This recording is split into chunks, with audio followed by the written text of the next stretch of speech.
tidak lama gitu ya. Misalnya masing-masing menyampaikan, kita kan masih cukup panjang nih pertemuan kita semester ini. Masing-masing mahasiswa menyampaikan 5 menit, paling tidak itu nggak apa-apa. Jadi supaya saya tahu ikut mengawal ikut papernya gitu. Tapi ya. Tapi bukan hari ini kan, Bro? Atau hari ini juga boleh, lain kali juga boleh gitu. Yang siapanya 5 menit aja. Saya pengen denger aja gitu. Oh, okay. Mulai minggu kalau depan.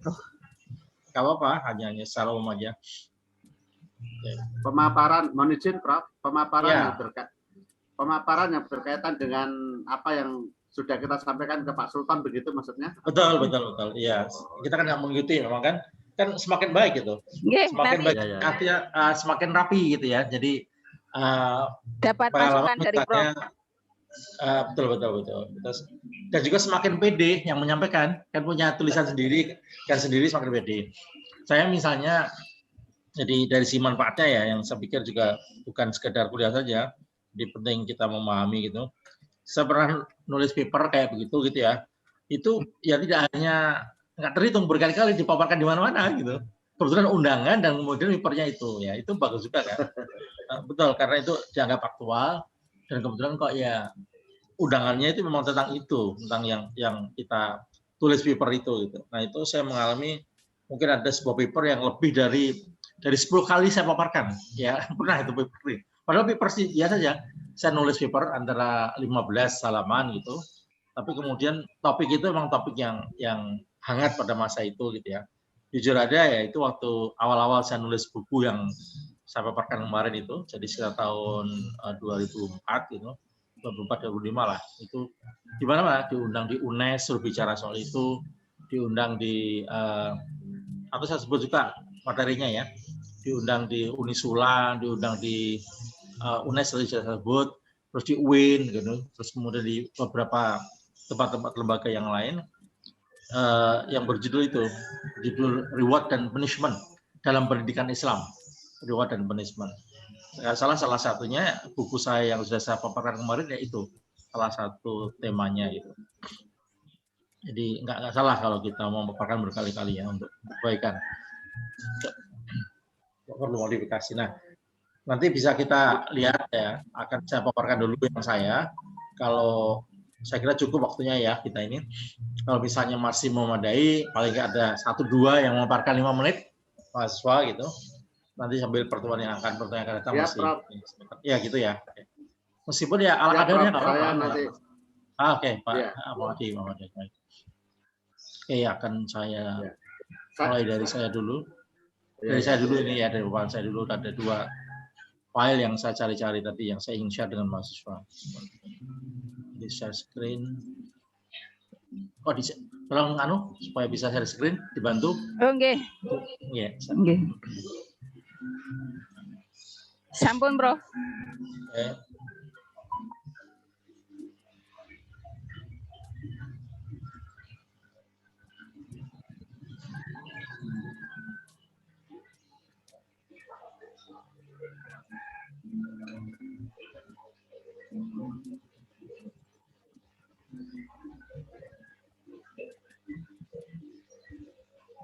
Ya, ini file yang saya kira penting untuk inspirasi aja, pembukaan bagi ini. Baik.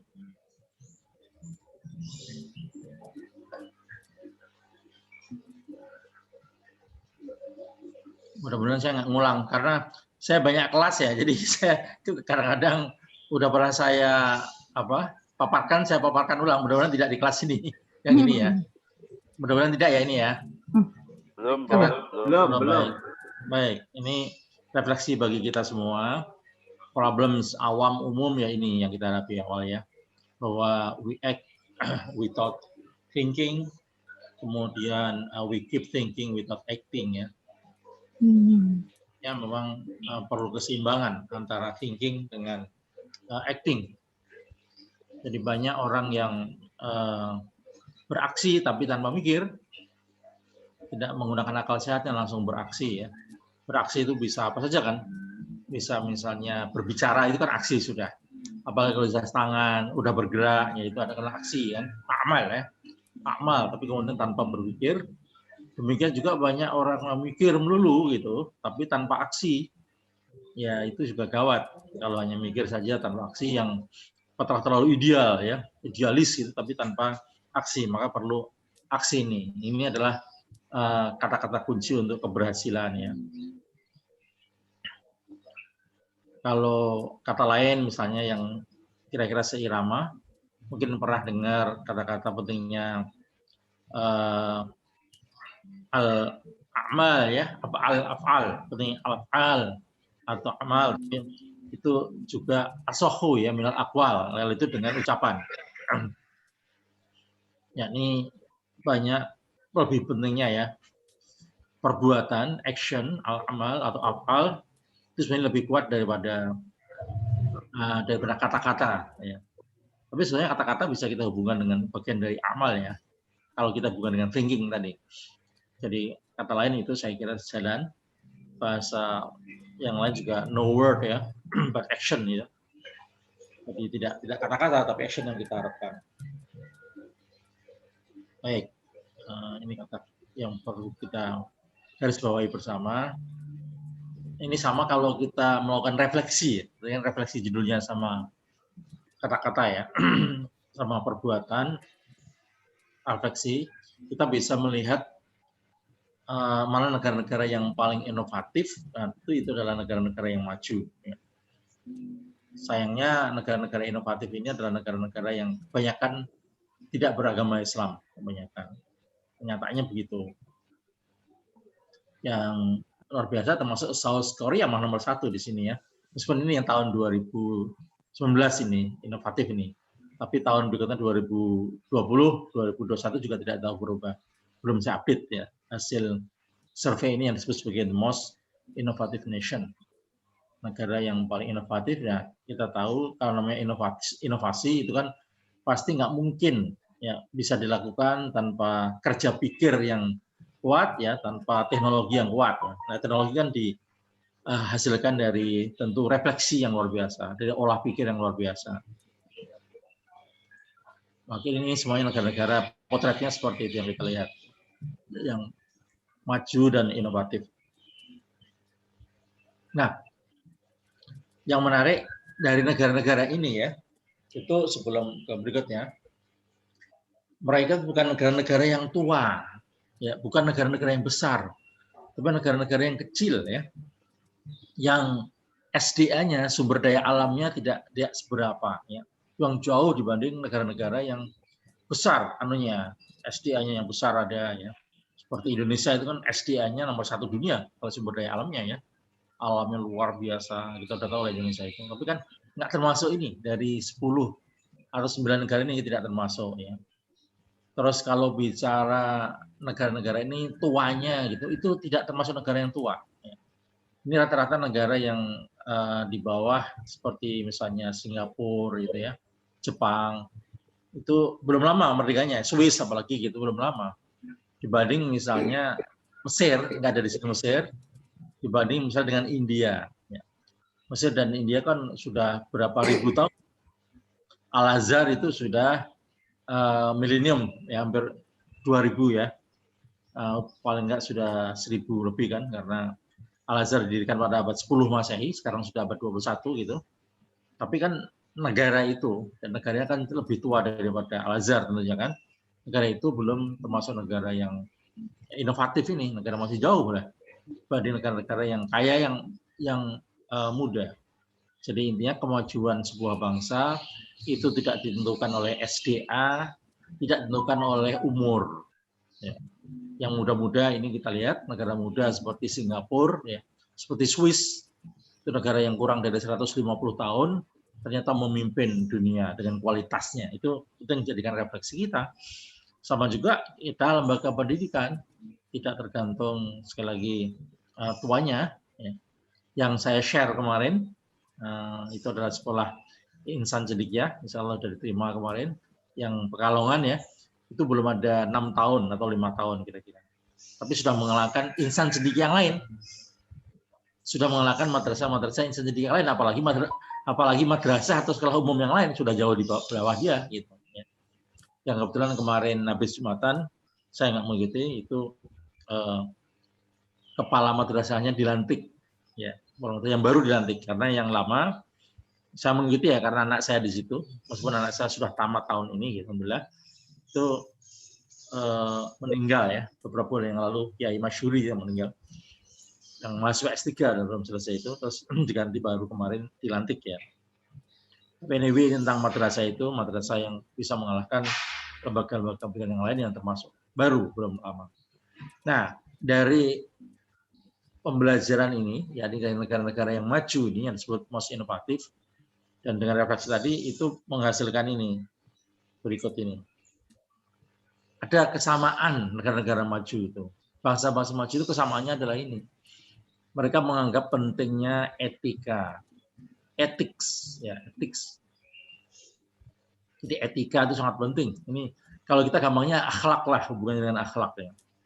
Akhlak tapi tidak hanya akhlak dosa, soal haram gitu ya, hubungannya dengan akhlak yang itu gitu.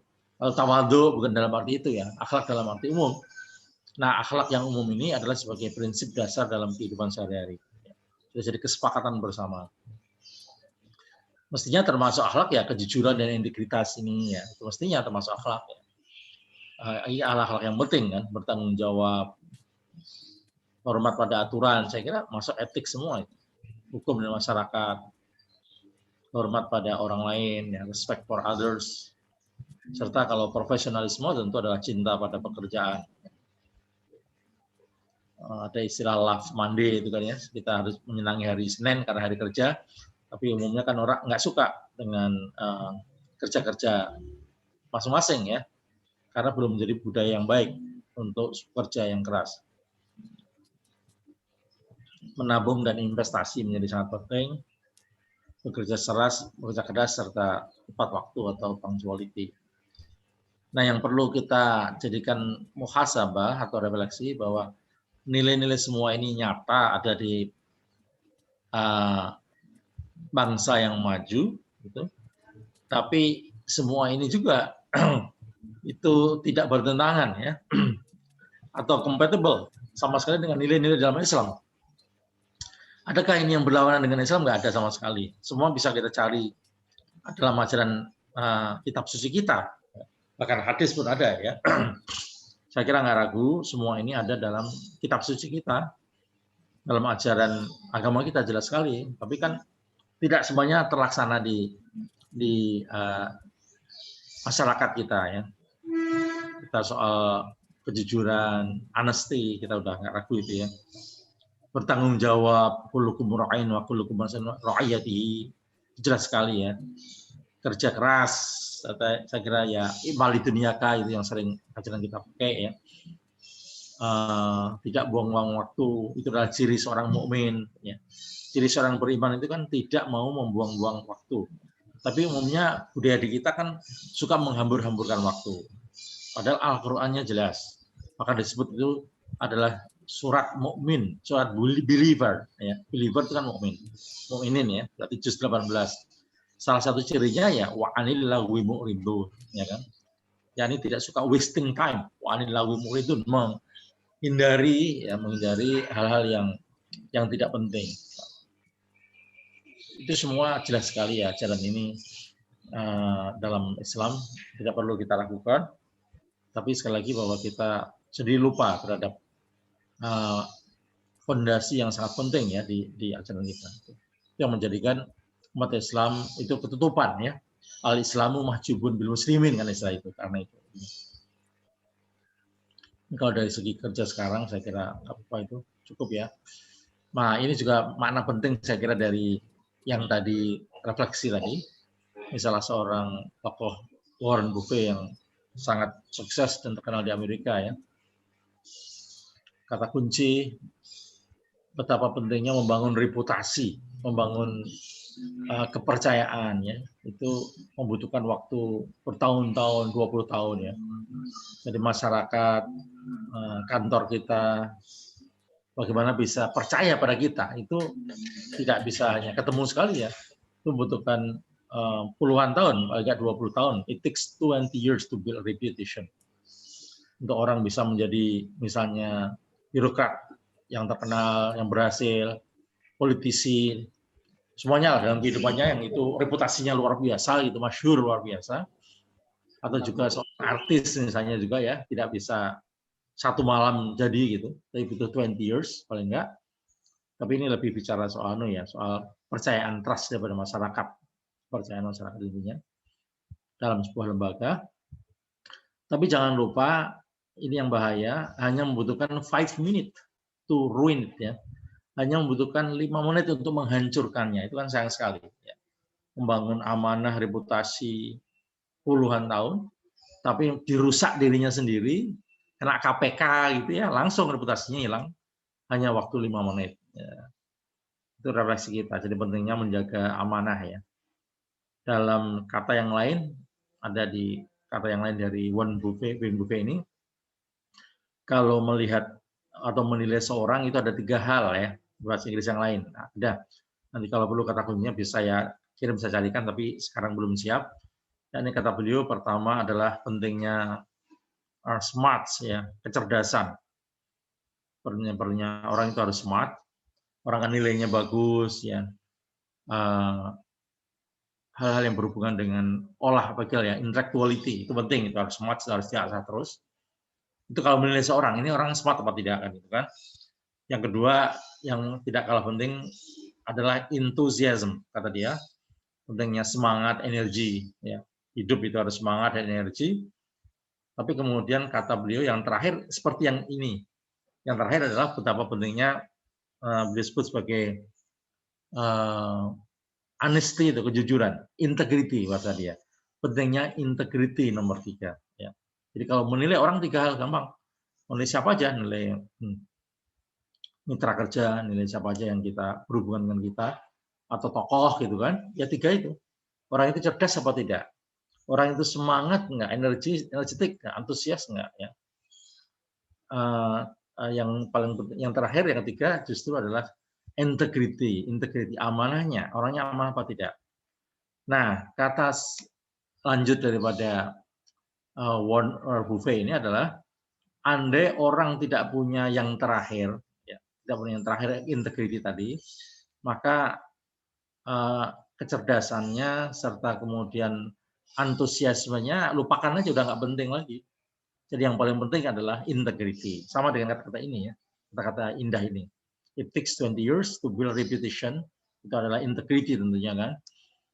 Nah, kata dia yang terakhir tadi itu, di dalam kalimat yang lain, dalam quote yang lain, bahwa kalau tidak punya integrity, lupakan ya. Cerdas tidak penting, semangat tidak penting. Itu kan. Saya kira itu bagian refleksi hari ini. Cukup ya. Atau hafalan saya lama, ini Pak Yai yang di grup ini mungkin juga pernah ketemu kata-kata kunci ini. Ya, ini contoh daripada Domer Sya'an ya. Ingat saya waktu saya belajar dulu itu, syarah dari Jurumiyah itu ada kata-kata ini, ingat saya. In yazinuka la nafsuka wa in yasinuka lahiyah ya. Saya lupa ini sin apa shin ya ketikannya ya. Udah lama ini ya, saya hanya ingat aja, maka saya ketik ulang. Contoh daripada kata-kata in, dari innahu, masa innahu ada di depan seperti itu. Nah, ini contoh Domer Sya'an ya. Kalau yang suka belajar nahu itu, maka saya catat dulu ini. Contoh saya masih bertahun-tahun dulu. Yang kata kuncinya seperti apa-apa yang kita diskusikan hari ini. Sesungguhnya jabatanmu itulah yang mempercantik, memuliakan kamu. Jadi yang beautify kita itu adalah jabatan kita ya. Tapi jangan lupa yang sebaliknya, yakni sebenarnya jabatan kamu yang kamu emban itu, itulah yang menjatuhkan kamu ya. Jadi tergantung bagaimana kita memperlakukan apa yang kita punya, amanah itu kan. Amanah itu akan kita perlakukan dengan baik atau sebaliknya. Ini saya kira seiring dengan kata-kata indah tadi. Ingat saya ini ada di syarah Jurumiyah ya. Kemudian ya sama Bapak bangsa kita juga mengingatkan ini. Kurang belajar bisa diperbaiki dengan belajar, kurang cakap, ya, kurang skill, dapat dihilangkan dengan pengalaman, tentunya experience, ya, pengalaman mengajar dan sebagainya, itu kan pengalaman. Namun tidak jujur, tidak punya integritas tadi, nah itulah yang sulit diperbaiki. Maka yang pertama dibangun adalah integrity ya. Saya kira itu aja yang ingin saya share. Ya cukup yang untuk inspiring ya. Baik, kemudian berikutnya mengenai buku nanti ya, ini saya tutup dulu. Boleh sambil saya siap-siap ada yang bicara sebentar. Saya Boleh Prof. refleksi. Sampai refleksi semua nggak apa-apa. Ya, Oke. semuanya bicara singkat-singkat. Ya. Ini saya menanggapi yang tadi yang prinsip dasar kehidupan. Ini sekedar saya komparasikan dengan apa yang saat ini sudah saya dapati dari KPK. Itu tadi kebetulan prinsip dasar kehidupan yang Pak Prof sampaikan itu tadi kebetulan ada 9 juga. Hanya saja untuk kalau di KPK itu juga KPK itu menyampaikan bukan menyampaikan sih, mengembangkan, memasyarakatkan 9 nilai integritas. 9 nilai integritas lah. Kalau di KPK itu ada 9 nilai integritas, ada jujur, peduli, tanggung jawab, kerja keras, mandiri, disiplin, sederhana, berani, dan adil. Jadi untuk yang integritas itu tidak hanya kejujuran saja, melainkan 9 nilai tadi, termasuk nilai-nilai integritas yang dimasyarakatkan oleh KPK. Demikian. Terima kasih. Ya, belajar dari mana Bu KPK? Sudah pernah ikut workshop atau apa dengan KPK? Iya, kebetulan tahun 2017 saya dapat undangan dari Kementerian Agama Pusat dan KPK bekerja sama dengan KPK dalam kegiatan Teacher Super Camp di Bogor selama seminggu. Bu Imi utusan dari mana? Saya saat itu seleksi, saya mengikuti seleksi dari ratusan, kebetulan saya bisa terambil. Ya, atas nama apa? Madrasah atau sekolah pekantor? Atas nama madrasah. Iya, kebetulan pesertanya madrasah dari guru madrasah dari seluruh Indonesia saat itu. Oke. Guru madrasah ya, negeri ya dia? Bukan, saya di MI swasta. Oh. MI Ma'arif. Oh, baik. Ya. Ya, memang kan itu kewajiban dari KPK yang mengelembaga ya trust tadi, lembaga mana itu gitu, dan tentu kerjasama dengan semua kementerian. Ya, nah, kebetulan waktu itu Menteri Agama tentunya dalam ini mestinya salah satu program ya, program Kementerian Agama pastinya itu, dan pasti itu di bawah bisa yang membiayai kegiatan itu kan memang punya anggaran kan kegiatan seperti itu. Yang menganggari pasti karena saya juga di pusat ya, tapi saya tidak mengikuti acara ini, pasti yang membiayai kalau tidak dianggarkan oleh Pendis atau oleh Sekjen ya, di bawah Sekjen. Pastinya menterinya masih Pak LHS kan, Pak Hakim Saifuddin pasti itu. Nah, itu salah satu penyelenggaranya dulu GTK Madrasah. Saat itu masih Pak Suyitno. Di bawah Pendis ya, itu di bawah Pendis. Direktoratnya itu pendidikan Islam. Baik. Ya, itu nilai-nilai yang perlu disosialisasikan. Tapi ya kita menganggap bahwa memang belum berhasil kan kita Indonesia, terbukti ya korupsi masih subur itu kan masih. Refleksi kita gitu bahwa itu adalah upaya yang baik ya, yang harus disosialisasikan dari tingkat pusat sampai tingkat daerah. Baik, itu catatan kita. Saya kira penting untuk refleksi secara umum, meskipun bicara singkat-singkat. Silakan yang lain. Karena berlima harapan saya bicara singkat-singkat nggak apa-apa. Ya, berbagi bagus ini. Mas Pur mau bicara itu kayaknya, Prof. Silakan, Mas Purwanto. Oh ya. Assalamualaikum. Waalaikumsalam. Semoga sehat semua. Amin. Ya, tadi saya. Ya ini bagus katakanlah semacam kultum kita semua lah. Ini kan pas puasa ini, jadi perlu. Ya betul. Kalau nggak salah. Kultum itu puasa, Pak. Ya tadi saya sudah melihat refleksi dari Prof. Rahman tentang tadi saya tertarik dengan kata kunci bahwa negara yang sumber dayanya kecil itu cenderung inovatif daripada yang memiliki sumber daya alam besar. Gitu. Nah itu itu justru kalau saya suka pikirannya agak nakal, Prof. Ya wajar saja kalau SDA-nya kecil dia inovatif, karena kalau tidak inovatif ya dia akan mati ya. Indonesia kan besar, jadi santai. Nah itu pikiran jelek saya, Prof. Gitu. Jadi saya menganggap ungkapan semacam itu kok bisa jadi bumerang. Kalau saya menyampaikan ke mahasiswa saya, justru nilai-nilai tadi yang dijadikan unsur utama dalam menjelaskan bahwa negara yang inovatif itu tadi punya 9 integritas yang tadi Prof sudah jelaskan di situ. Kalau dari mungkin bisa juga kita melihat dari struktur jenis pemerintahan. Ya kita bisa apakah kerajaan dengan republik itu cenderung inovatif atau tidak, ataukah negara yang demokrasi itu cenderung inovatif atau tidak. Tapi saya minta mohon izin sebaran inovatif tadi Prof di lagi ya. Oke, sebentar saya buka lagi sebentar. Yang inovatif, Pak. Iya, sebentar. Ini berarti di full screen lagi. Baru bisa ini. Kita carikan. Kemudian belum bisa tutup ini.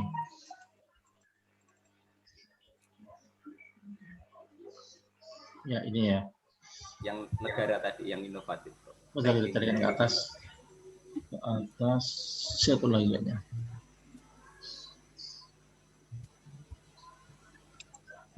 Oke, ini ya. Bukan ya? Bukan. Nah, yang ini ya. Itu kan ada Jerman, Swedia, kan ada kerajaan seperti itu. Nah, kerajaan. Nah, barangkali kita juga bisa menyatakan bahwa negara yang cenderung memiliki pemerintahan kerajaan itu cenderung inovatif daripada yang demokrasi. Nah, Indonesia ini masuk yang mana dia?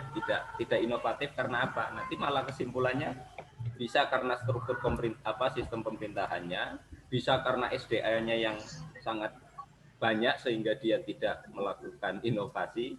Kemudian karena penduduk Islamnya, karena beberapa waktu lalu Prof pernah share juga negara yang penduduknya Muslim ternyata terbelakang dalam bidang sains. Nah, itu saya juga tertarik mau melakukan klasifikasi macam itu berdasarkan ranking inovasi ini.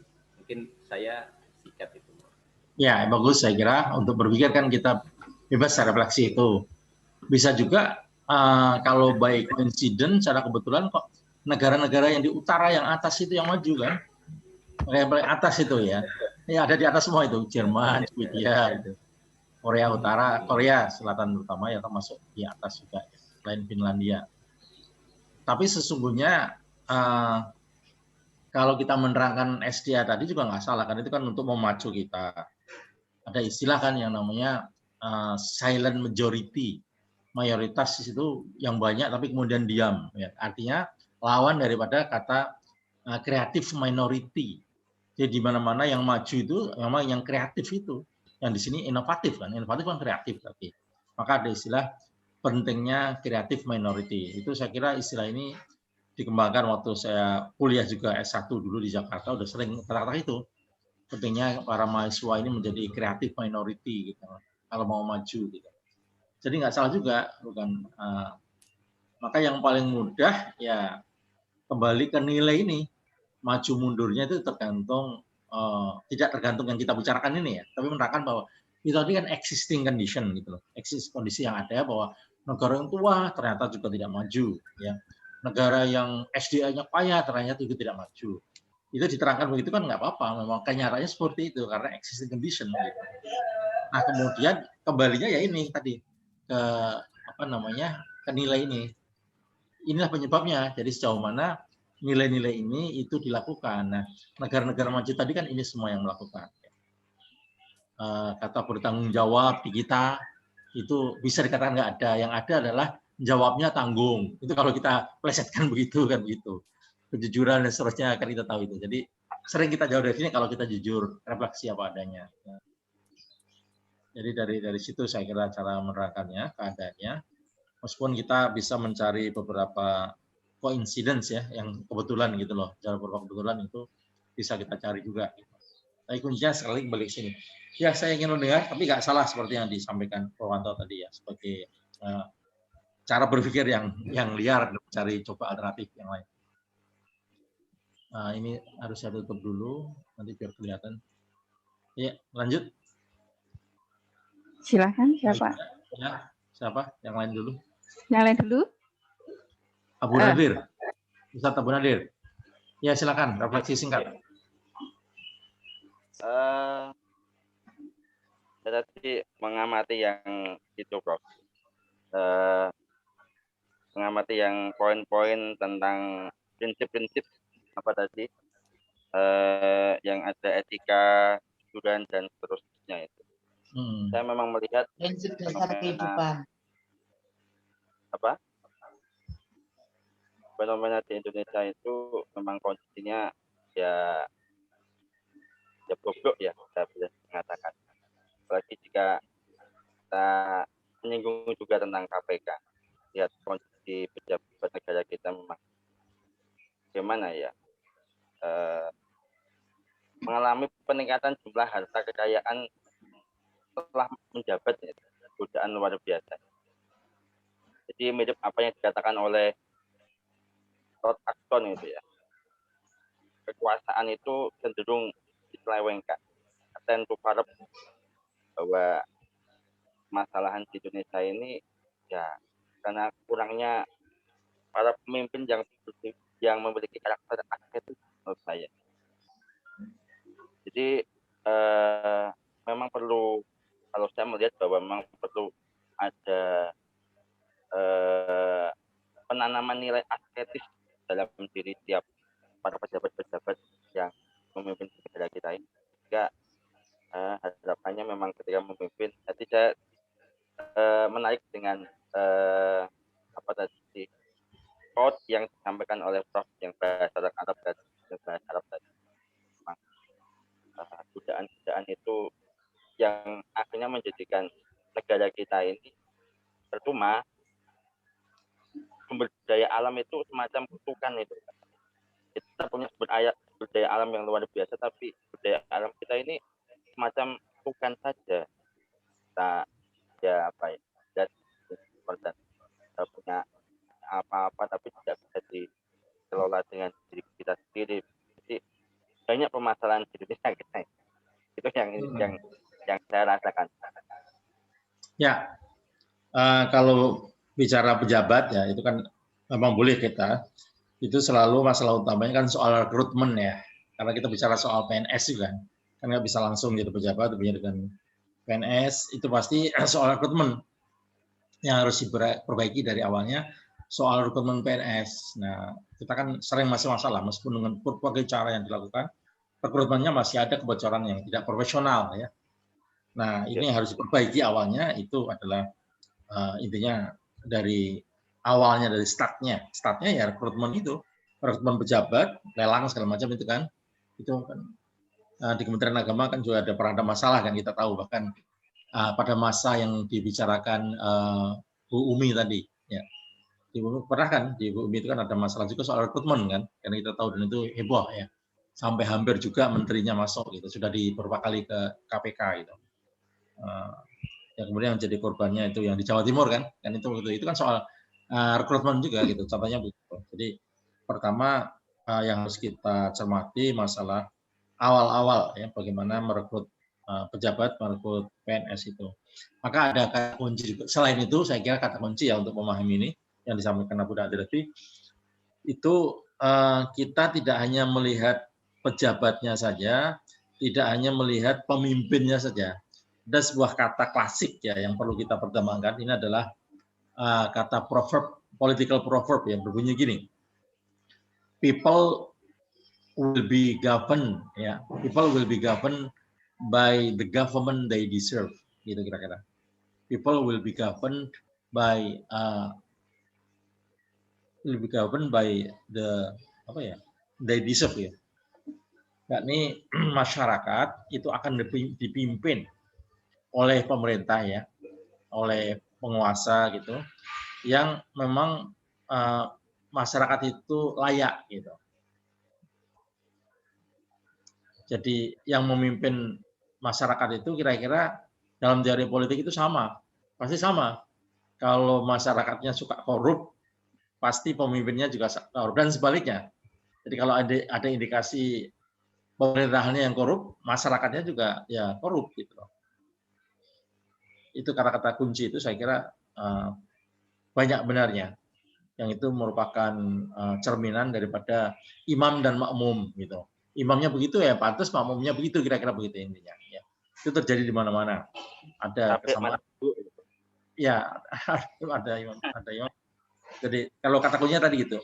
Mungkin saya lacak lagi beberapa, sudah lama nggak saya temukan, jadi kata pasnya saya akan lupa. People will be governed by the apa gitu ya. They deserve, itu betul, yang mereka layak, pasti begitu terjadi. Baik, masih ada 2 lagi. Saya, Prof. Singkat aja. Saya, Prof. Ya, Bu Ida silakan. Ya. Assalamualaikum warahmatullahi wabarakatuh. Waalaikumsalam. Ya, Prof. Ini menarik sekali menurut saya ketika panjenengan memaparkan tentang innovative nation in the world. Ya.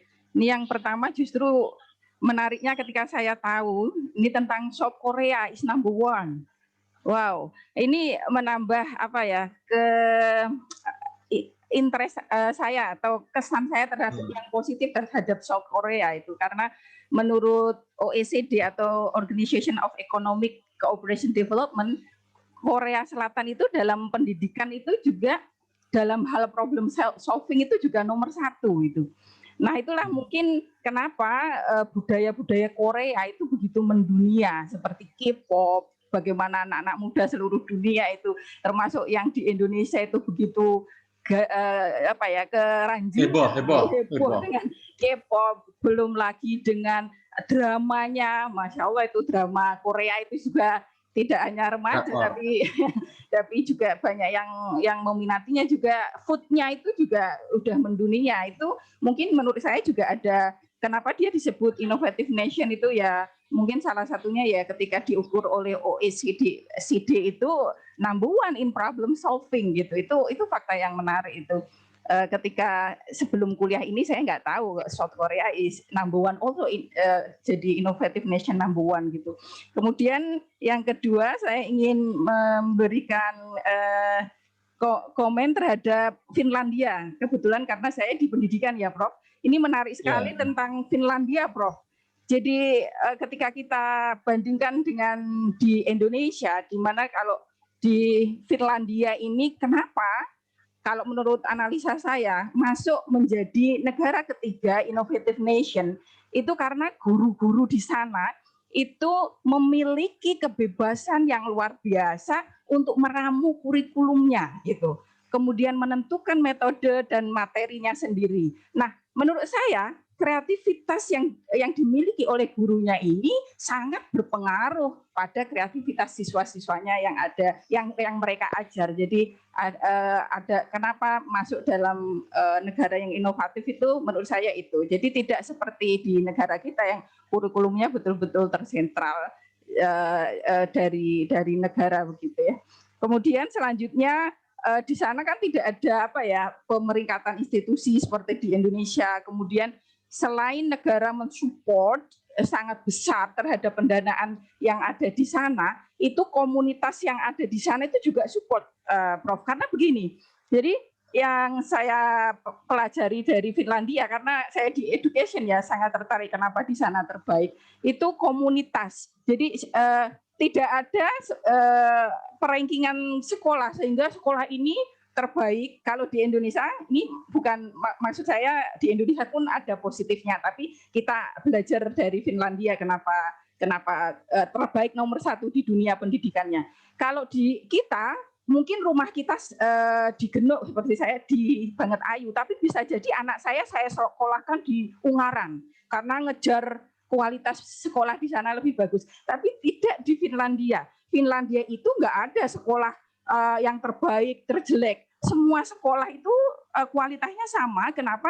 Karena itu milik komunitas. Jadi sekolah yang terbaik adalah sekolah yang terdekat dari tempat dia tinggal. Yang kemudian sekolah itu semuanya disupport oleh pemerintah plus komunitas. Jadi sekolah butuh dana apa, itu komunitas sangat concern untuk juga memberikan support tentang itu. Dan pemerintahnya rata-rata kalau dibandingkan dengan negara-negara yang masuk dalam Organization Economic Cooperation Development, di situ masuk US dan sebagainya, itu persentase pemberian budget untuk tiap siswa itu lebih tinggi 23%-an, seperti itu. Kemudian selanjutnya di sana pendidikannya inklusif, jadi tidak membedakan yang paling pinter atau yang berkebutuhan khusus, itu tidak semuanya dirangkul begitu ya. Jadi ini memang luar biasa gitu. Nah, terakhir Prof, untuk Jepang. Jadi karena tadi teman-teman tertariknya tentang integritas, saya juga tertarik sekali dengan integritas ini.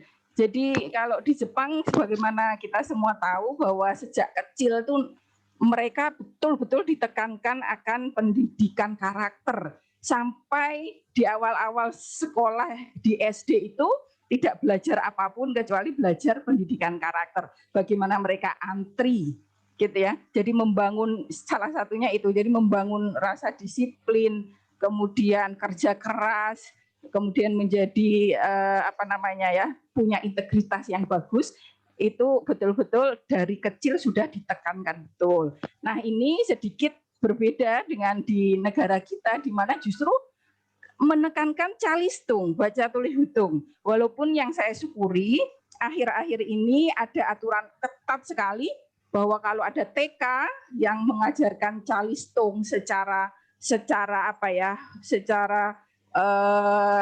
skillnya gitu ya, bukan membuat mereka tertarik, tapi sudah mengajarkan skillnya itu akan didenda begitu.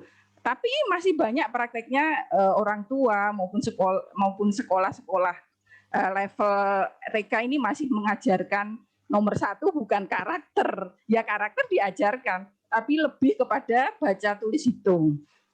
Makanya kenapa anak-anak kita itu lebih suka membaca WA short message daripada membaca buku-buku tebal. Mahasiswa saja itu kalau dikasih buku tebal itu sudah itu Prof, sudah langsung waduh nggak mau baca. Itu kenapa? Karena kemungkinan besar sudah yang dibangun sejak kecil itu bukan bagaimana membangun minat membacanya, tapi yang dibangun adalah skill membacanya. Nah, itu berbeda. Harusnya yang dibangun adalah untuk anak-anak kita itu bagaimana mereka memiliki minat membaca dan menulis sejak kecil, sehingga sampai dewasa nanti skill itu akan bermanfaat. Karena sebenarnya kalau hanya belajar skillnya itu butuh waktu singkat sekali, nggak perlu dari kecil, itu nggak perlu, hanya hitungan bulan.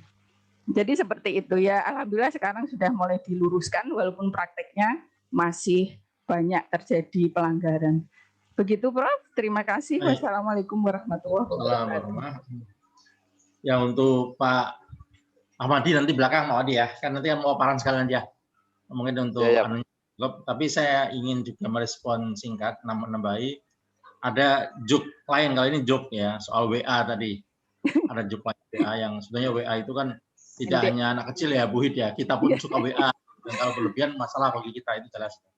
Itu karena ada ilustrasi yang lucu, dialog antara kakek nenek dengan cucunya. Ya. Cucunya suka WA, terus suka main itu gitu. Maka sang itu nanya, yang kakek nenek ini sudah tidak bersosmed ya, menanyakan belum tahu dan soal WA gitu. Kamu saya perhatikan ya, cucu kok sangat sibuk terus ya, selalu WA gitu katanya, WA terus main WA terus gitu. Jadi dia belum tahu sang kakek nenek itu WA itu apa, maka menanyakan sedikit-sedikit WA gitu, terus dijawab oleh sang cucu, WA itu singkatan dari wawasan Al-Quran. Wawasan Al-Quran WA itu. Nah sang kakek nenek senang sekali mendengar itu gitu. Wah bagus kalau gitu ya kamu ya. Saya belum bisa seperti kamu dulu gitu ya. Kamu habis sholat langsung WA, nanti WA terus. Hampir mau tidur juga WA. Terus kalau gitu terus, jadi itu lanjutkan aja kegiatan WA terus gitu kan. Itu WA adalah bagus wawasan Al-Quran. Tunjuknya. Tapi ya saya kira betul tadi itu kenyataan, dan WA ini bisa mengganggu ya. Nah ada kata kunci yang disampaikan Bu Hid tadi, itu kan juga kepada aktivitas pembelajarannya, yakni pada kembali ke pembelajarnya, learner-nya itu ya bukan guru, bukan sekolah, tapi ya pembelajar itu. Nah, yang berhasil di mana-mana ya, apakah itu di Jepang, apakah di Finlandia ya, intinya kembali ke aktor pembelajarannya adalah yang kita sebut sebagai independent learning. Nah, saya juga bikin kata kunci itu, pembelajar yang mandiri ini ya. Mudah-mudahan ketemu ini saya carikan sebentar, share screen. Saya kalau share screen kok nggak bisa langsung. Ya, saya kira ini share screen kita. Bahwa guru yang berhasil adalah ini yang bisa melahirkan anak didik yang pecinta baca, yang ikhra, ya, mandiri, semangat mencari, semangat meneliti, ya, semangat membaca itu yang paling pentingnya ya. Saya kira catatan kita itu di mana-mana. Dan di kita kan masih jauh tradisi kita. Cara kuncinya itu saya kira itu kita satu pandangan. Ini keluarga kami ya, ini waktu anak kami yang belajar di Jepang ya. Baik, tambahnya itu aja. Jadi saya kira kita satu pandangan, tinggal bagaimana refleksi ini kita wujudkan dalam tindakan ya. Baik, kalau gitu sekarang saya mulai paparan saya, buku saya. Yang buku ini sekali lagi boleh juga saya kasih pengantar ya. Yang belum lama ya, baru ya katakan 2 tahun yang lalu tepatnya buku ini, karena saat saya akhir kalau saya menjabat kan terakhir 2020 ya. 2020 April saya kembali ke kampus. Nah, sebelum atau menjelang kembali ke kampus, saya ingin semacam terbitan yang bisa menjadi gado-gado gitu, bisa menjadi gado-gado itu bisa dipakai siapa saja dan bisa menjadi contoh ya, referensi gitu. Maka saya terbitkan buku itu, buku yang berikut ini saya paparkan ya. Dan di dalamnya ada apa saja. Oleh karena itu ya bisa saya paparkan di kelas ini dan juga bisa saya paparkan di kelas lain. Bahkan yang paling bermanfaat kalau belum melihat bukunya, itu buku ini bisa dipelajari dari ya S1 sampai S3 bahkan sampai profesor, karena ini pengalaman saya berbirokrasi, pengalaman saya menjadi orang yang belajar gitu ya, sampai saya ngajar juga di luar negeri, dan sampai saya mempersiapkan tadi untuk menjadi profesor. Nah, bahan-bahannya itu ada semua di buku itu, saya kasih contoh gitu. Maka banyak di lingkungan perguruan tinggi agama yang membaca untuk itu, membaca untuk contoh ya, bagaimana contoh yang baik untuk mempersiapkan diri jadi profesor, dan waktu kuliah papernya juga ada semua, kuliah S2 sampai S3 ada semua contoh-contohnya nyata di dalam buku itu ya. Jadi bukunya itu berjudul Autobiografi Intelektual ya. Yang campuran pengalaman nyata yang hidup sama yang akademis ya. Mungkin sisi birokrasi yang kurang ya. Nanti bisa dilihat dalam paparan saya ini. Oke, yang sudah saya siapkan. Dan buku ini sudah dibedah di beberapa tempat, mungkin supaya Anda tahu, termasuk di Makassar yang kemarin saya share videonya kalau nggak salah. Ini share screen.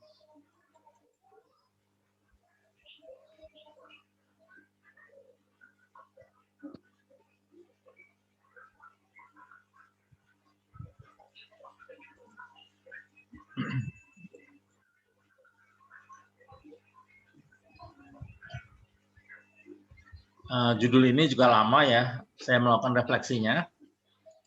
Lamanya itu bahwa saya sudah punya bahan buku ini, sesungguhnya 5 tahun sebelumnya saya sudah siap dengan bahan buku, tapi tidak saya terbitkan. Ya karena kesibukan di kantor gitu. Terus juga pengalaman yang saya menjadikan apakah layak ya pengalaman-pengalaman ini kita sampaikan gitu. Kemudian juga nanti jangan-jangan pejabat gitu mau menerbitkan buku tapi malah jadi bumerang gitu ya. Karena ada juga orang yang salah dalam menulis, dalam ini malah menjadi masalah dalam posisinya juga segitu. Itu juga kekhawatiran yang bagus juga untuk dipertimbangkan. Ya. Sehingga salah juga terlalu lama, sampai 5 tahun buku ini itu mengendap tidak saya terbitkan. Ya.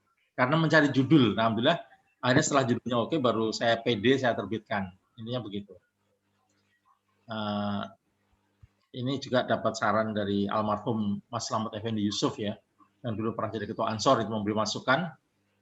Kemudian ya saya kemudian intinya setuju dengan itu karena saya pernah ada masalah ya, persoalan ini hubungannya dengan jabatan. Nanti saya bisa cerita di kesempatan yang memungkinkan ya. Saya kira udah kenal saya semua. Yang paling bawah setelah H itu adalah GHI ya. I adalah kembali ke kampus ya. Ini yang belum ada saya update sini. Jadi I mulai April atau Maret lebih tepatnya, Maret 2020, maka saya kembali ke kampus menjadi guru besar di UIN ya, UIN Semarang, Wali Songo.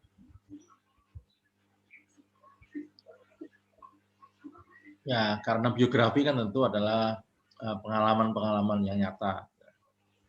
Baik itu sebagai pribadi, sebagai penulis, akademis, peneliti, dan juga sebagai pengajar, selain sebagai birokrat ya. Pengalaman di luar negeri banyak juga, saya kira karena menganggap itu cukup dominan ya dalam pengalaman saya. Pengalaman itu saya sampaikan apa saja termasuk hasil-hasil kuliahnya. Masuk pidato pengukuhan itu yang bisa dijadikan contoh ya. Itu pengukuhan profesor itu juga ada di situ. Hasil wawancara-wawancara juga kita masukkan. Ya. Jadi katakan gaduh-gaduh tadi ya. Maka sebenarnya buku ini itu bisa disebut murah juga ya. Dengan harga yang hanya 85.000 gitu. Yang isinya cukup tebal, pengalaman-pengalaman itu, tapi sekali lagi isinya cukup padat ya. Karena saya bandingkan dengan buku yang kemarin saya ketemu, termasuk dosen UIN juga gitu. Bukunya tidak tebal, malah sekitar hanya 200 kali 300 halaman lebih gitu, dan hanya cerita soal sesuatu gitu. Tapi harganya sama dengan buku saya kan jauh. Seperti jadi insya Allah buku ini tidak termasuk mahal. Kalau harganya memang di UIN itu di harga 85.000 ya. Ini cerita lain kalau yang belum kenal saya tahun 70-an itu foto sebelah kiri. Saya sebagai anak tertua dari 6 bersaudara, kami berenam. Waktu itu hanya baru berempat. Ya. Kakek nenek saya asalnya dari Demak sebenarnya, tapi hijrah ke Kudus ya. Yang asli dari Demak, sebelah kiri. Kemudian waktu kuliah S1 ya ini di Jakarta dulu tahun 83. Baru yang sebelah kanan itu pengalaman keluar negeri yang persiapan untuk S2 ya tahun 90. Dan kemudian foto 6 tahun yang lalu, ya tepatnya 6 tahun yang lalu, 2014, sebelum kami punya mantu, anak-anak juga masih ada yang kecil, yang paling kecil itu sekarang sudah selesai dari sekolah IC Pekalongan tadi, sekarang udah lebih tinggi dari saya, ini anak ini. Ya ini waktu masih tahun 2014 sebelum sekarang, tapi kami anggap masih baru ya, ini al-alamu mutaghayyirun ya ini, alam itu berubah, orang dari foto-foto itu berubah ya, sampai foto yang aktual sekarang. Lahirnya di Indonesia semua, Prof? Oh ada ini yang paling kanan ini kan yang pertama kuliah. Saya waktu kuliah itu yang kedua ini, yang gede-gede dua ini. Ini waktu berangkat belum ada umurnya, belum ada setahun, waktu kecil banget. Waktu kecil, jadi dia memang banyak pengalaman di luar negerinya gitu, dan kan cukup ikut lama di sana. Tapi di Indonesia semua betul, dan tempatnya beda-beda semua. Ya, saya ini kan pindah-pindah dari Semarang ke Jakarta, balik lagi Semarang gitu ya. Terus kemudian di luar negeri itu. Nah, tapi nggak ada yang di luar negeri, cuma dia bahasa pertama yang muncul, anak yang nomor 2 ini itu bahasa Inggris, karena belum berbahasa kan anak setahun itu. Anak setahun belum berbahasa, maka dia termasuk bahasanya bagus.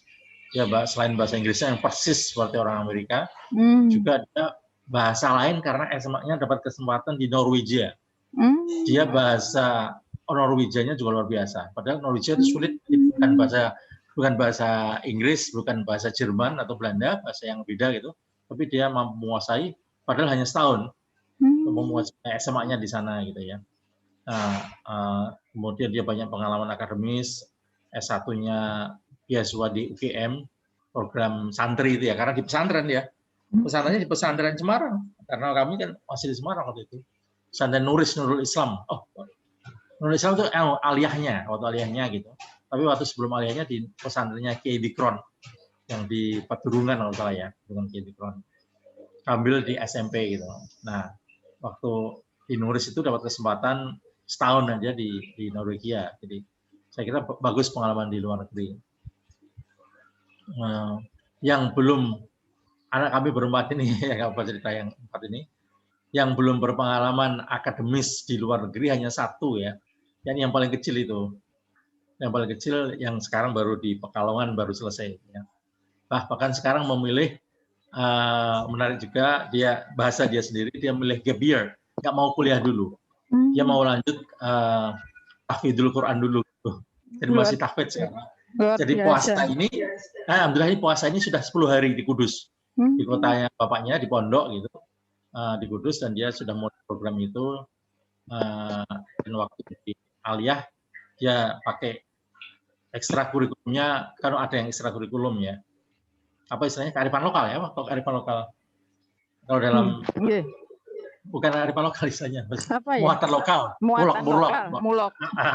Ya, kurloknya dia memilih tahfidz itu, nah dia alhamdulillah sudah hafal 6 juz, terakhir malah 7 juz itu, terus nah sekarang ingin lanjut dulu, dia menyebutkan istilahnya gap year ya, jadi nggak kuliah dulu tapi gap year ya, istirahat dulu dari kegiatan akademis khusus untuk mondok gitu. Nah ini mondok, dan nanti rencana juga memang Lebaran kan nggak bisa pulang, ini kan masa ini gitu kan, nggak bisa pulang kampung, maka Lebarannya nanti ya pisah sama orang tua, jadi pondok aja nanti gitu. Itu anak yang paling kecil, tapi kemauan sendiri, nggak apa ya, kami tentu mensyukuri ada anak yang beda dengan kakaknya, dan kebetulan dia belum pernah pengalaman akademik di luar negeri. Kalau kakaknya udah semuanya itu, yang waktu SD luar negeri, yang putri itu dulu hanya 6 bulan ya, waktu ikut postdoc saya tuh, waktu itu di Amerika belum punya pengalaman akademik, tapi sekarang dia sudah jadi mahasiswi yang asosiasinya 2, karena kampus Amerika tapi ada di Jepang, namanya Temple, tadi foto tadi saya sebutkan, Temple University of Japan atau TUJ gitu, yang ada di Tokyo. Itu bahasanya adalah Inggris dan bahasa Jepang ya, karena memang 2 tradisi itu, sehingga dia beruntung S1-nya di sana, yang tidak seperti kakak-kakaknya. Kalau kakaknya S1-nya itu di Indonesia ya, waktu SD-nya yang di luar negeri. Saya kira itu penting juga untuk pengalaman dunia luar. Saya nggak tahu apakah yang kecil nanti dapat kesempatan keluar juga ya. Mudah-mudahan lebih kaya pengalaman dari kakaknya, jadi ada pengalaman pesantren yang lebih intensif, tapi juga ada seperti kakaknya yang pengalaman di luar. Amin. Itu memperkenalkan keluarga seperti itu. Baik, terus kemudian next. Ini hanya pengalaman, dalam buku juga ada waktu sempat saya mengajar di Salve itu ya. Di antaranya saya mengutip kata-kata kunci ini dari Mother Teresa. Kenapa saya kutip Mother Teresa yang bijak di kata-kata ini? Karena beliau adalah tokoh Katolik, dan yang saya ngajarin di kampus Katolik, jadi menarik simpati daripada kampus pada waktu itu, karena ini semacam ceramah pada waktu itu. Jadi bahwa kita tidak kuper ya, kita juga tahu tokoh-tokoh Katolik, maka saya ambil ini, dan kebetulan itu kejadian tahun 2004 pas Ramadan seperti sekarang ini ya. Maka saya ingin mengatakan ada kearifan-kearifan di Katolik, juga ada kearifan di Islam seperti puasa ini gitu. Yang umat Islam juga tidak kalah ya untuk menangkap, dan sama ada kesamaannya dengan mutiara-mutiara itu. Pentingnya puasa itu adalah pengendalian diri ya, bahasa Inggrisnya self restraint, itu yang kita sambilkan ya. Sabar, betapa pentingnya kata sabar dalam Islam, itu 2 hal yang kita kenalkan itu dalam ceramah, dalam mengajar itu. Kemudian, ini sudah mulai contoh-contoh yang saya sebut paper tadi. Jadi dalam buku ini ada paling enggak berapa ya, 11 sampai 17 paper. Maka jadi tebal buku ini ya. Saya contohkan paper-paper yang baik, yang layak untuk dibaca oleh pembaca ya, baik terutama oleh mahasiswa gitu. Nah ini saya contohkan paper yang kebanyakan paper hubungannya dengan sejarah dan pemikiran sejarah ya, termasuk pendidikan, karena saya di Dirosah Islamiyah, tapi fokus lebih ke pendidikan, Dirosah Islamiyah. Nah ini paper umum yang pertama datang tahun 90 ya. Dengan paper umum datang 90 ini, tentu saya belum pengalaman, dan nulis paper tentunya harus dalam bahasa Inggris. Maka saya sebut ini paper yang paling tidak baik, karena pertama saya nulis paper adalah ini waktu saya menginjak Amerika. Padahal tidak bisa dapat nilai bagus, nilai waktu saya dapat B saja. Ya. Tapi alhamdulillah tidak gagal kan, karena ada juga mahasiswa yang gagal, tapi ya nilai yang pas-pasan karenanya B waktu itu. Ini pengalaman ya. Nanti dari paper-paper yang kalau sebagian nanti sudah baca buku saya, termasuk yang saya paparkan hari ini, dan intinya saja, itu paper saya rata-rata ada A nilainya, tapi ini yang B, satu-satunya ada B adalah ini yang tidak bagus ya. Dan ini tentang bagaimana hal-hal yang memberi kontribusi kepada kemajuan dunia Islam sejarahnya dulu gitu ya. Ini ada faktor-faktor eksternal dan internal itu yang dibahas dalam paper itu, yang saya nulis tidak panjang, yakni sekitar antara 8 halaman pada waktu itu. Nah, oke, pengalaman ini aja. Inti paper tentang itu ada di buku saya, paper pertama itu. Kemudian paper yang lain, ini yang saya sudah dapat nilai A tahun 93, kalau tadi kan tahun 90 ya. Ini tahun 90, maka tahun 93 tahun berikutnya itu sudah ada kemajuan. Nah, saya nulis paper sejarah juga pendidikan itu. Yang tidak mudah karena kita melacak, ya tidak sekedar copy paste gitu ya. Kalau sekarang kan sumber mudah, orang bisa dapat akses di mana-mana. Nah, ini tidak. Kita harus ke perpustakaan yang induk ya, kita mencari sumber aslinya. Jadi nulis misalnya Madrasah Nizamiyah, sumbernya dalam bahasa Arab. Ya, kitab-kitab bahasa Arab sejarah itu, seperti Tarikhul Khulafa dan lain-lain ya, kitab-kitab yang berhubungan dengan sejarah pada masa itu, abad 11 Masehi. Yang harus teliti karena kita diampu oleh dosen sejarah. Ya. Nah ini panjang saya tulis itu, maka saya dapat A ya. Dan juga kita nyatakan bahwa yang paling terkenal Nizamiyah itu madrasah itu gitu. Nizamiyah itu juga ternyata bukan madrasah yang pertama, tapi memang madrasah yang paling bisa dijadikan model ya dan masif ya, pengaruhnya luar biasa. Dan di sini juga dari belajar ini kita tahu ada perbedaan antara madrasah Indonesia dan madrasah pada masa klasik Islam ya. Jadi kalau madrasah Nizamiyah ini kan berarti didirikan oleh nizam ya, sebagai penguasa. Maka bisa kita sebut ya madrasah pada masa klasik itu adalah anak penguasa. Nah, sementara kalau madrasah kita itu kan bukan anak penguasa tapi anak pesantren. Karena lahir dari lingkungan pesantren umumnya madrasah itu ya, berdirinya tahun 1920-an kan gitu. Tapi saya tidak membahas itu hanya makna lain daripada kalau membandingkan madrasah dulu dengan kita. Kemudian paper lain lagi, ini masih pendidikan Islam sebelum madrasah, jadi lebih awal lagi kita kaji, kita lacak lagi ya. Cerita tentang sejarah Nabi seperti apa, itu belum ada madrasah pada zaman Nabi gitu kan. Tapi ya kita singgung dan kita cari sumber-sumbernya. Dan itu juga tidak mudah ya untuk mencari dari sumber pendidikan Nabi. Kita baca sejarah At-Tabari ya. Yang klasik-klasik itu karena memang nulis sejarah sumbernya harus sumber yang asli ya. Meskipun ada beberapa sumber yang kedua ya, untuk menjadi tulisan yang lebih akurat karena kita berhubungan dengan profesor yang ahli dalam bidang sejarah itu masalahnya. Jadi tidak mudah untuk nulis paper ya. Ini juga tentu saya dapat A ya. Mulai dari Nabi Muhammad cerita bahwa Nabi itu pun ditantang oleh profesor saya bahwa jadi Rahman yakin ya bahwa Muhammad itu seorang guru. Nah itu pertanyaannya banyak sekali dari pertanyaan sejarah. Kalau Muhammad seorang guru itu mengajarnya kapan, di mana, siswanya seperti apa, materinya seperti apa. Kalau kita Muslim kan tadinya nggak mikir seperti itu ya.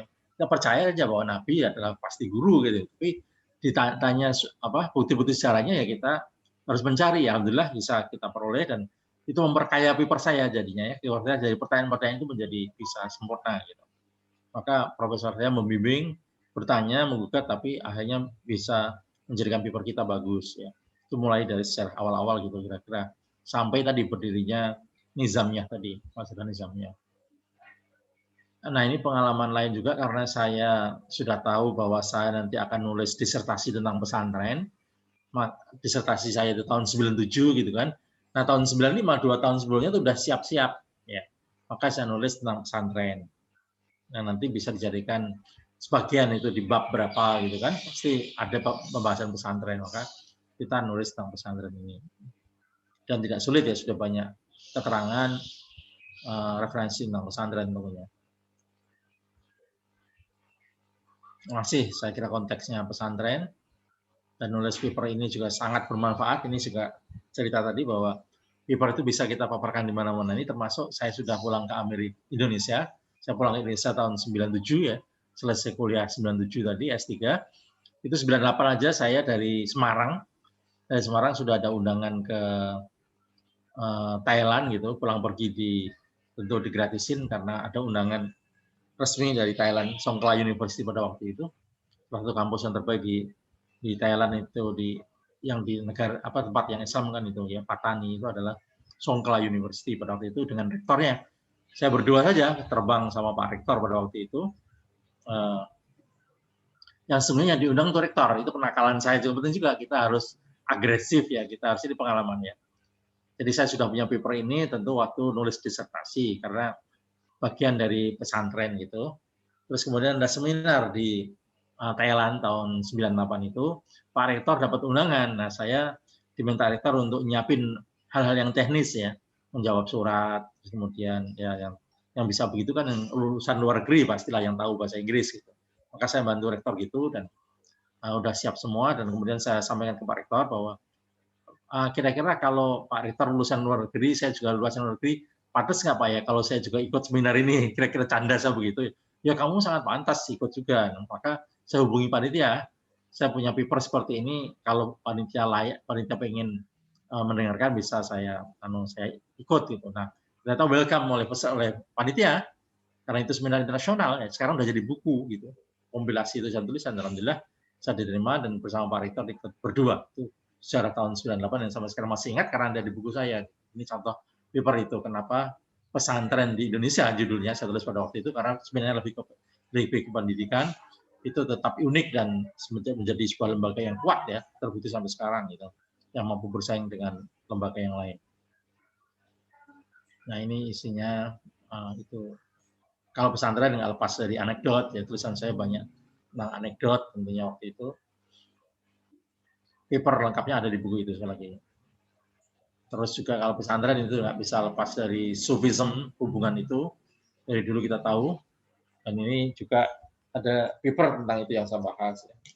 Itu membantu juga sekali lagi, membantu disertasi yang akan kita tulis nanti di pertambahan lagi. Wali Songo, lebih ke Wali Songo, saya kira semua maklum pembicara tentang itu. Penulisan disertasi tentang Wali Songo. Nggak lepas juga kan kalau kita bicara semua ini kan dari sisi teologinya kan teologinya adalah Sunnism ya. Jadi kalau bukan dengan paham akidahnya tetap ke Sunnism baik itu Ahlussunnah wal Jamaah ya, fikihnya maupun teologinya. Nah, karena sejarah ini yang penting saya kira karena kelasnya lebih banyak sejarah kan. Saya masuk di Dirasah Islamnya tadi lebih banyak sejarah, dosen-dosen yang bersejarah. Maka saya juga mengkaji sejarah ini yang waktu saya tulis tahun ini sekitar tahun 94, 95, 94 lebih tepatnya, di bawah asuhan Profesor Sejarah ahli sejarah ini, Pak Islam Baikam Moroni, saya ingin melacak sejarah tentang Sunni itu gitu. Sunni, maka saya tulis judul asal usul kalau bahasa Indonesia lah, the early development kan asal usul. Asal usul paham Ahlussunnah wal Jamaah itu seperti apa. Nah, tentu kalau kita melacak sejarah itu berbeda dengan para sejarawan yang lain yang kita ada waktu itu ya, ini ya orang Barat ya. Orang Barat misalnya waktu itu penting untuk sebagai sebagai prior research ya, prior work atau book review kita harus melacak dulu. Nah, para sejarawan rata-rata mengatakan bahwa Sunni itu baru ada di abad 9 Masehi gitu. Buktinya ya waktu zamannya zamannya Ma'mun ya, waktu zamannya Ibnu Hambal di mana beliau memperoleh hari percobaan itu ya, yang sampai beliau disiksa itu kan, itu adalah Hambali ya. Hambali itu adalah awal Sunni karena di situ juga beliau mengatakan kata sunnah ya dan Sunni itu Ibnu Hambal itu jelas sekali. Maka menurut orang Barat umumnya itu adalah abad 9 Masehi sebagai awal berdirinya Sunni kira-kira begitu.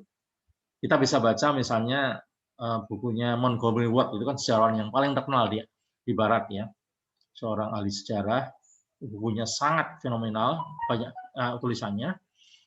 Yang judul bukunya The Formative Period of Islamic Thought ya, yakni masa-masa formatif yang penting dalam pemikiran Islam, itu juga mengatakan abad 9. Nah, jadi intinya para orientalis ya dengan bukti-buktinya dengan segala macam itu berasumsi seperti itu dan saya mencoba berbeda.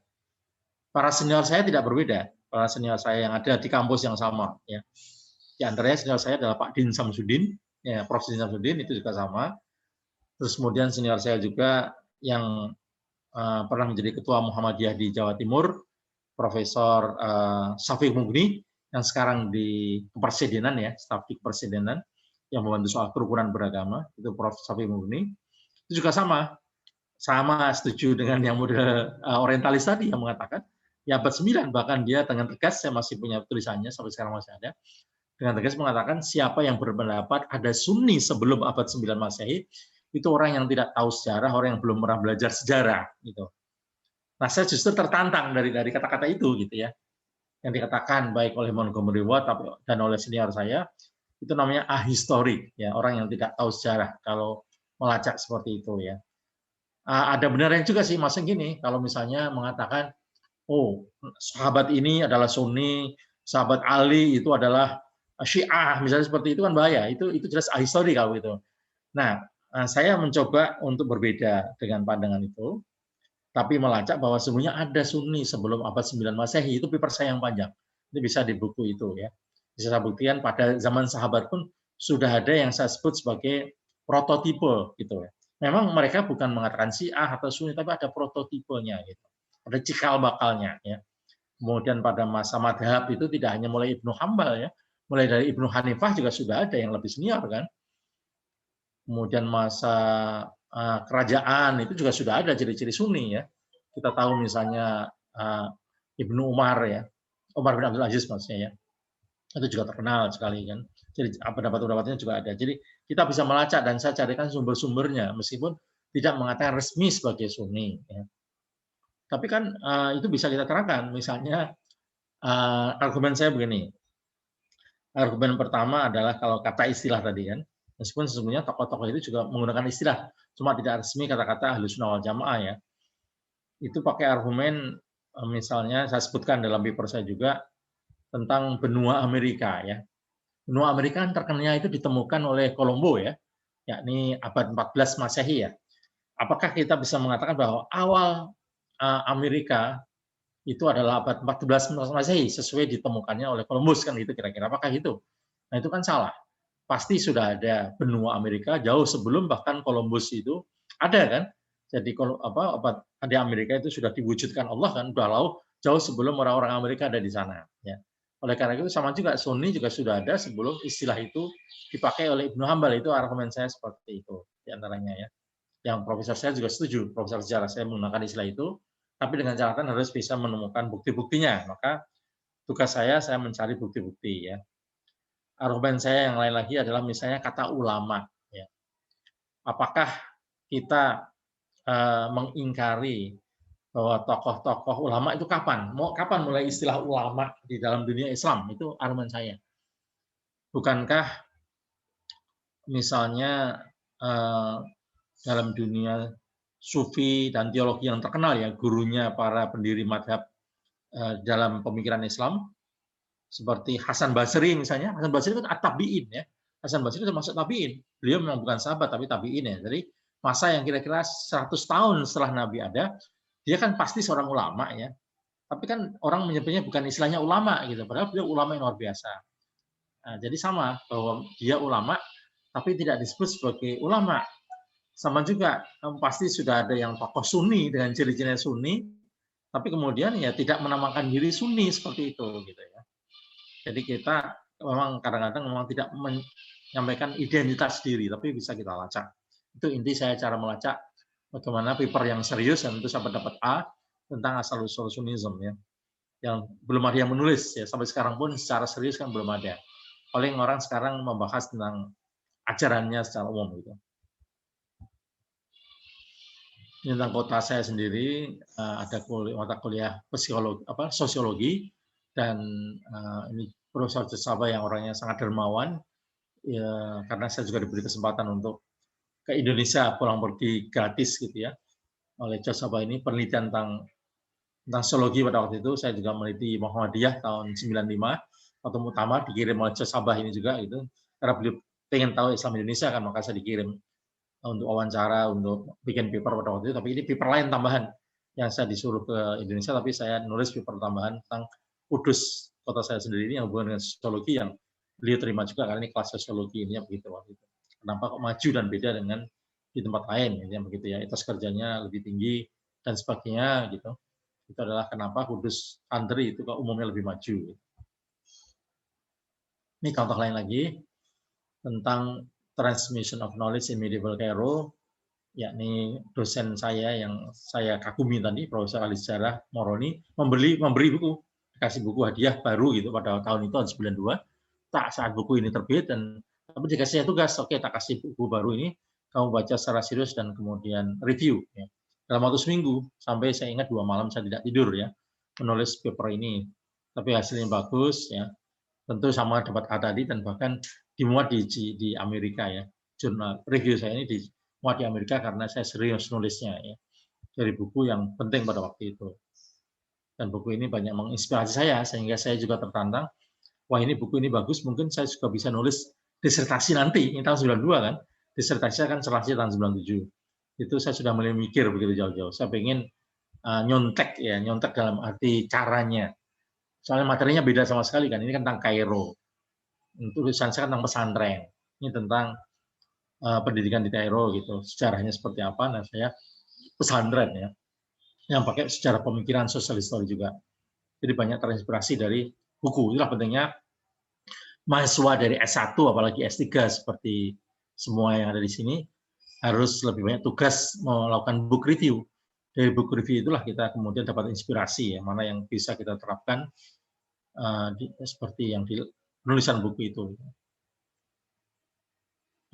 Ini sudah menjelang ini saya kira saya sudah selesai S3 dan banyak tulisan di koran gitu. Dulu saya minimal 2 minggu sekali mesti tulisan saya ada di Suara Merdeka waktu saya masih tugas dosen di Semarang dulu gitu ya.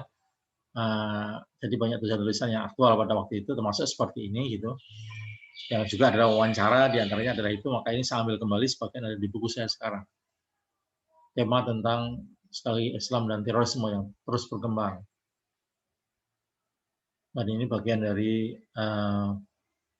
buku pengakuan profesor saya tadi ya, yakni membuka lembaran baru ya, dialog antara Islam dan dunia Barat. Saling belajar lah bahwa Islam maju dulu juga karena ada dialog terbuka dengan Barat, dan Barat juga maju karena banyak belajar dari Islam. Intinya kan itu ya. Dan itu bisa saya lihat secara langsung karena saya mengalami sendiri, melihat sendiri di sana seperti itu. Dan perlu dialog terus-menerus ya. Kalau tidak yang rugi ya kedua-duanya. Tentu kita juga kritis ya, saya banyak mengkritik Barat juga, tidak hanya hal yang positif tapi yang negatif juga kita kritik ya.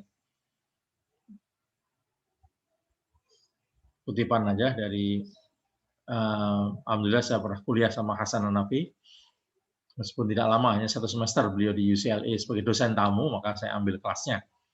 Dan jujur, meskipun ngambil kelasnya, saya ada istilah lain yang saya kira penting bagi mahasiswa di sini tahu.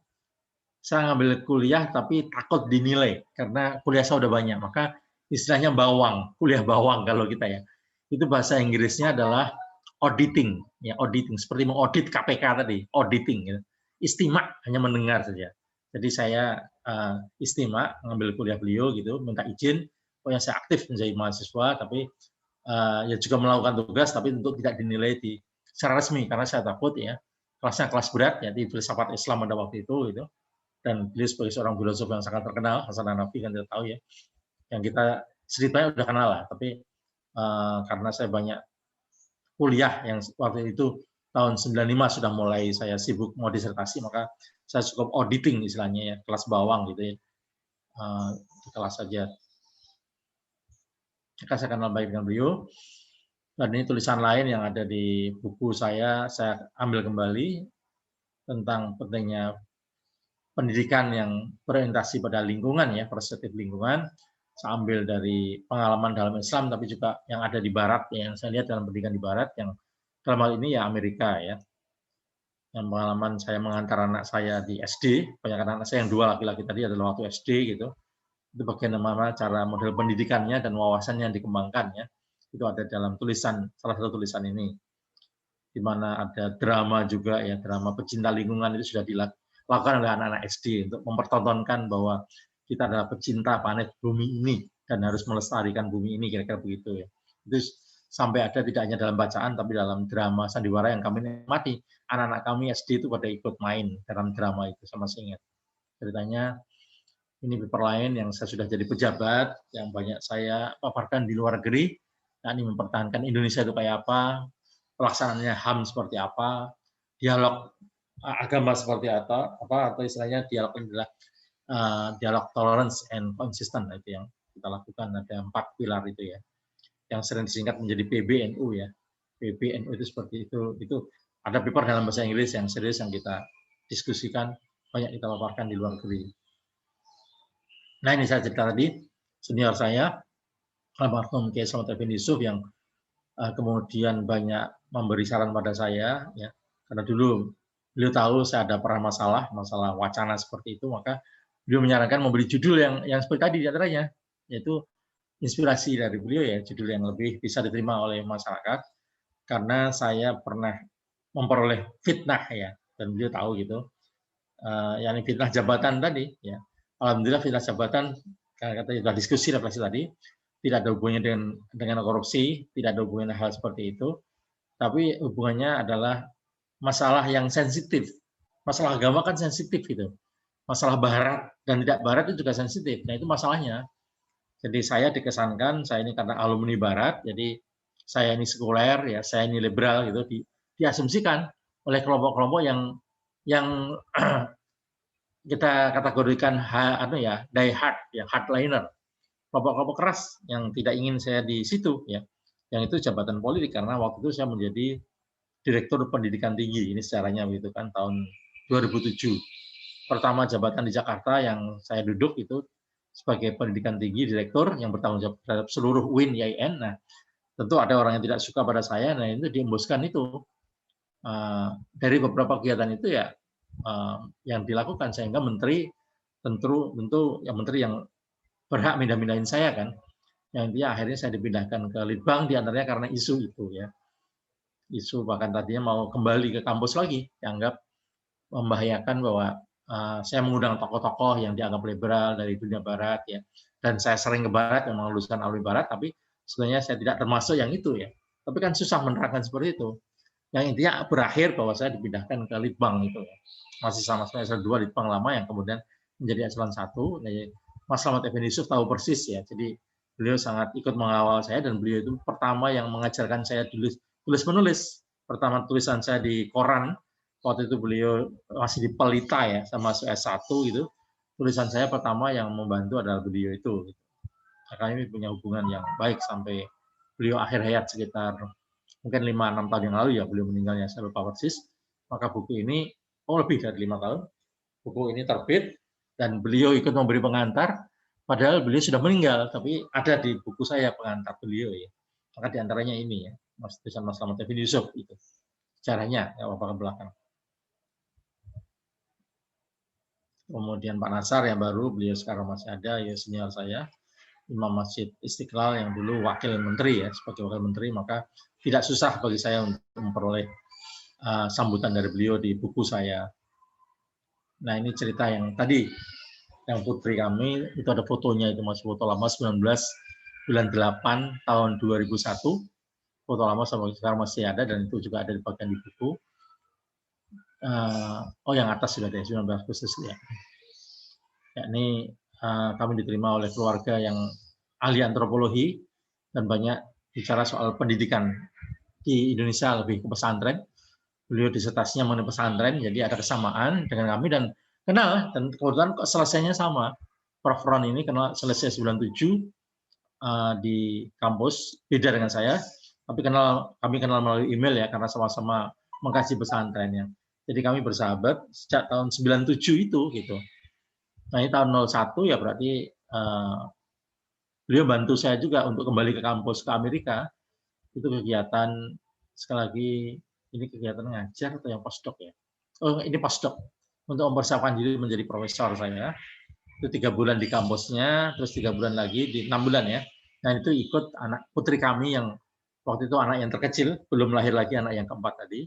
Medina ini yang saya katakan tidak sempat memperoleh akademis di luar negeri, kecuali nanti di Jepang berikutnya ya. Jadi ini juga belum ada 2 tahun.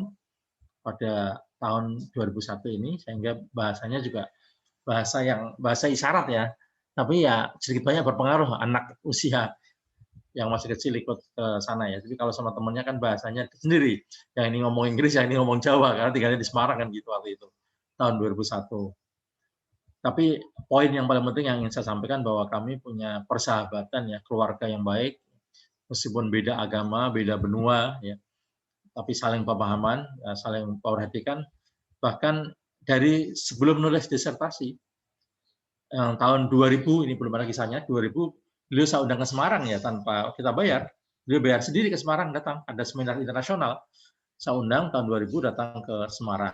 Saya sebagai direktur pasca pada waktu itu. Maka waktu setahun berikutnya 2001, saya ke sana juga disambut oleh beliau. Ya. Dan intinya bahkan sampai sekarang pun masih bersahabat. Buktinya yang terakhir ini ya. Nah ini kalau tadi anak-anak yang kecil yang belum berbahasa, tahun 2018 ini, itu mereka juga masih bersahabat sampai ke Jogja. Ini bukti lain. Saya kira penting ya bahwa kita mempunyai hubungan yang baik, hubungan akademis, hubungan pribadi, yang keluarga, yang continuous seperti itu ya. Itu menunjukkan yang saya katakan komitmen kita sebagai orang yang harus mengembangkan Islam yang damai ya, smiling Islam atau friendly Islam, saya kira gitu. Sehingga orang juga tahu bahwa Islam yang ideal itu seperti apa kan. Memang itu tugas kita seperti itu, bagian dari dakwah dan bagian dari dialog kalau menurut saya itu. Itu buku umum yang ingin saya share. Nanti kita akan mendengar langsung aja sebelum saya kira kan mendengar langsung Pak Hadi aja ya. Pak Hadi paparan silahkan ya. Nanti baru itu setelah kemudian kita dialog disimpan dulu gitu. Ini saya tutup dulu sebentar. Pak Hadi boleh, karena waktu kita agak ini ya panjang tapi ternyata mepet lah kita. Ini kan hari Sabtu, nanti mudah-mudahan jam 10 bisa selesai gitu. Silakan Pak Hadi. Oke, terima kasih sudah. Oke, Assalamualaikum warahmatullahi wabarakatuh. Waalaikumsalam. Terima kasih Pak Prof yang telah memberikan waktu, kesempatan buat saya untuk menyampaikan sedikit pemaparan yang berkaitan dengan materi yang akan saya sampaikan, yaitu berkaitan dengan penulisan disertasi saya yang pernah saya sampaikan kepada Pak Sultan di perkuliahan Pak Dr. Sultan. Kemudian sebelum sedikit saya menyampaikan tentang judul tentang studi Islam dan fenomenologis pendidikan agama Islam berbasis moderasi beragama di PTKI Papua Barat, peluang, tantangan, dan prospek di Indonesia Timur. Sedikit saya menyinggung, sangat terima kasih apa yang disampaikan oleh Pak Prof dari buku tentang mendakwakan smiling Islam tadi adalah bagian daripada membangun narasi kita yang untuk menggugah ya inspirasi, wawasan, keilmuan, motivasi intelektual yang sangat luar biasa, sehingga kami, saya secara pribadi sangat tergugah untuk bagaimana bisa paling tidak setidaknya termotivasi untuk seperti halnya apa yang telah dilakukan oleh Pak Prof ya. Saya Pak Prof kenapa mengambil judul tentang PTKI di Papua Barat? Saya di Papua Barat belum lama, baru sekitar 21 tahun di Papua. Presiden Papua ya. Barat. Presiden Papua. 21 tahun di Papua Barat menyampaikan tentang. Tapi saya jamin Pak Ahmadi tidak pakai koteka ya. Kalau ya Pak Ahmadi tidak pakai koteka. tidak Pak. Ya. Jadi kalau Pak Prof menyampaikan tentang buku mendakwakan smiling Islam, saya juga sudah menulis buku catatan dakwah di tanah Papua. Itu bagian daripada autobiografi. Sudah ada sekitar 120 halaman buku saya itu, tapi sekarang masih editing. Oh, belum terbit. Belum, Prof, belum. Ya. Baru masih tahap editing gitu, editing dan rencana juga akan saya usahakan untuk terbitkan, dan seperti halnya termotivasi oleh Pak Prof tadi banyak hal yang pembelajaran, sehingga memiliki buku mendakwahkan Smiling Islam tadi bagi saya adalah fardu ain kalau begitu untuk memiliki, supaya bisa terinspirasi dan bisa belajar dengan Pak Prof sesuai dengan apa yang telah dikaryakan oleh Pak Prof. Pak Ahmadi di Papua sebagai apa ya? Sebagai apa ya? Kan ini sekaligus Saya di Papua berawal dari sebagai tugas dai pembangunan dari MUI Pusat waktu itu akhir tahun 99. Akhir tahun 99 sebagai dai pembangunan yang ditugaskan dari MUI Pusat di pedalaman di Papua. Saya di pedalaman selama 5 tahun, kemudian di Manokwari yang dengan ekstrim sebagai kota peradaban menurut mereka, menurut tetangga kita orang Kristiani di sana. Sekarang di Papua sekarangnya? Sebagai dosen di Yayan Sorong, Bapak. Oh, oke. Sebagai dosen di Yayan. Ya, dosen di Yayan Sorong, Papua. Bukan yang IAIN-nya ya? Yang satu lagi apa namanya? Kan ada Sorong sama di Jayapura. Bukan yang Jayapura. Ya? Bukan. Tapi saya di Yayan Sorong di Papua Barat. Kalau Jayapura di Papua.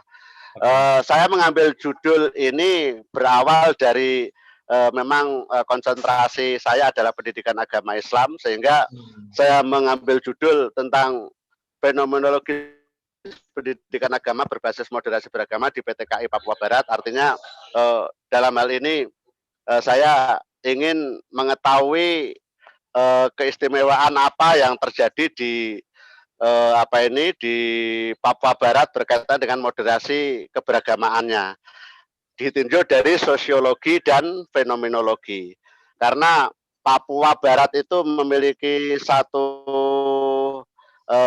satu keunikan atau satu keistimewaan bahwa berdasarkan survei Litbang, mohon izin kepada Bapak ya, berdasarkan Litbang bahwa Papua Barat ini kan kerukunan antar umat beragama adalah nomor 1 se-Indonesia.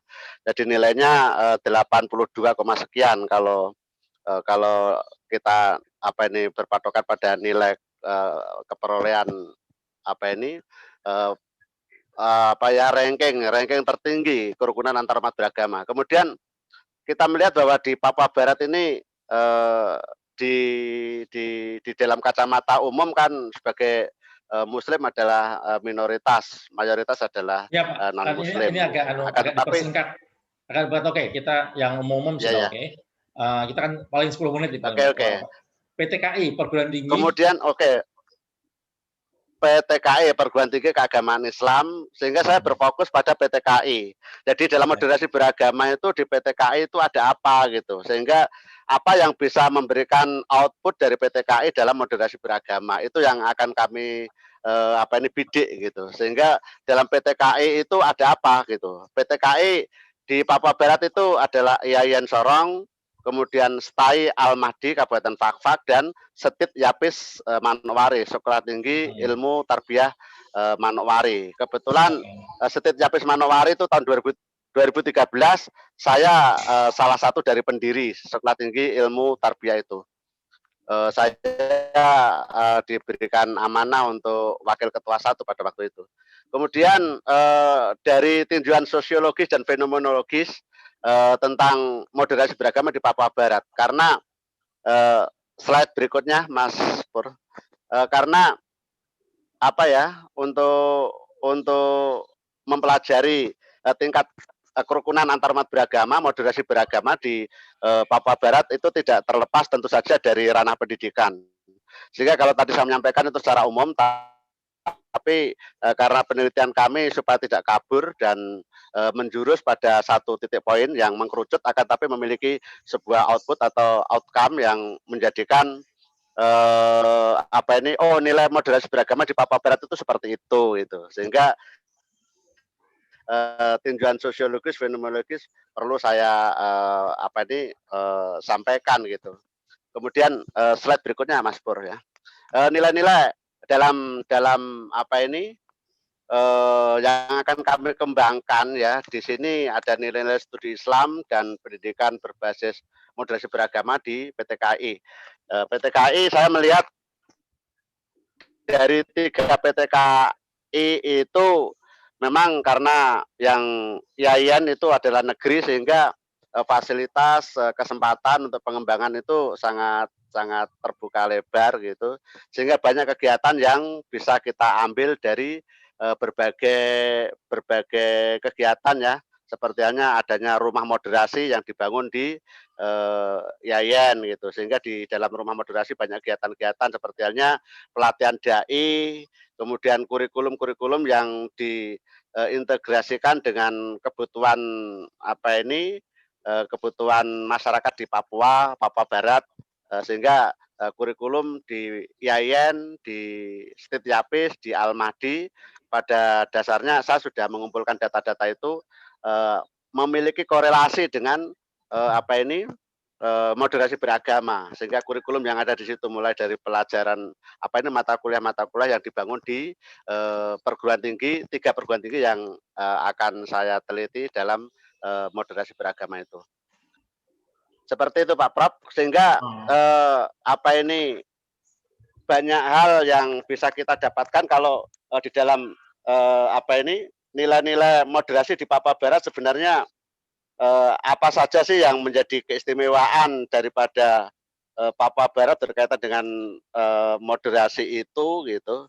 Sehingga kalau di sana macam di Papua Barat itu yang ada terkenal 1 tungku 3 batu.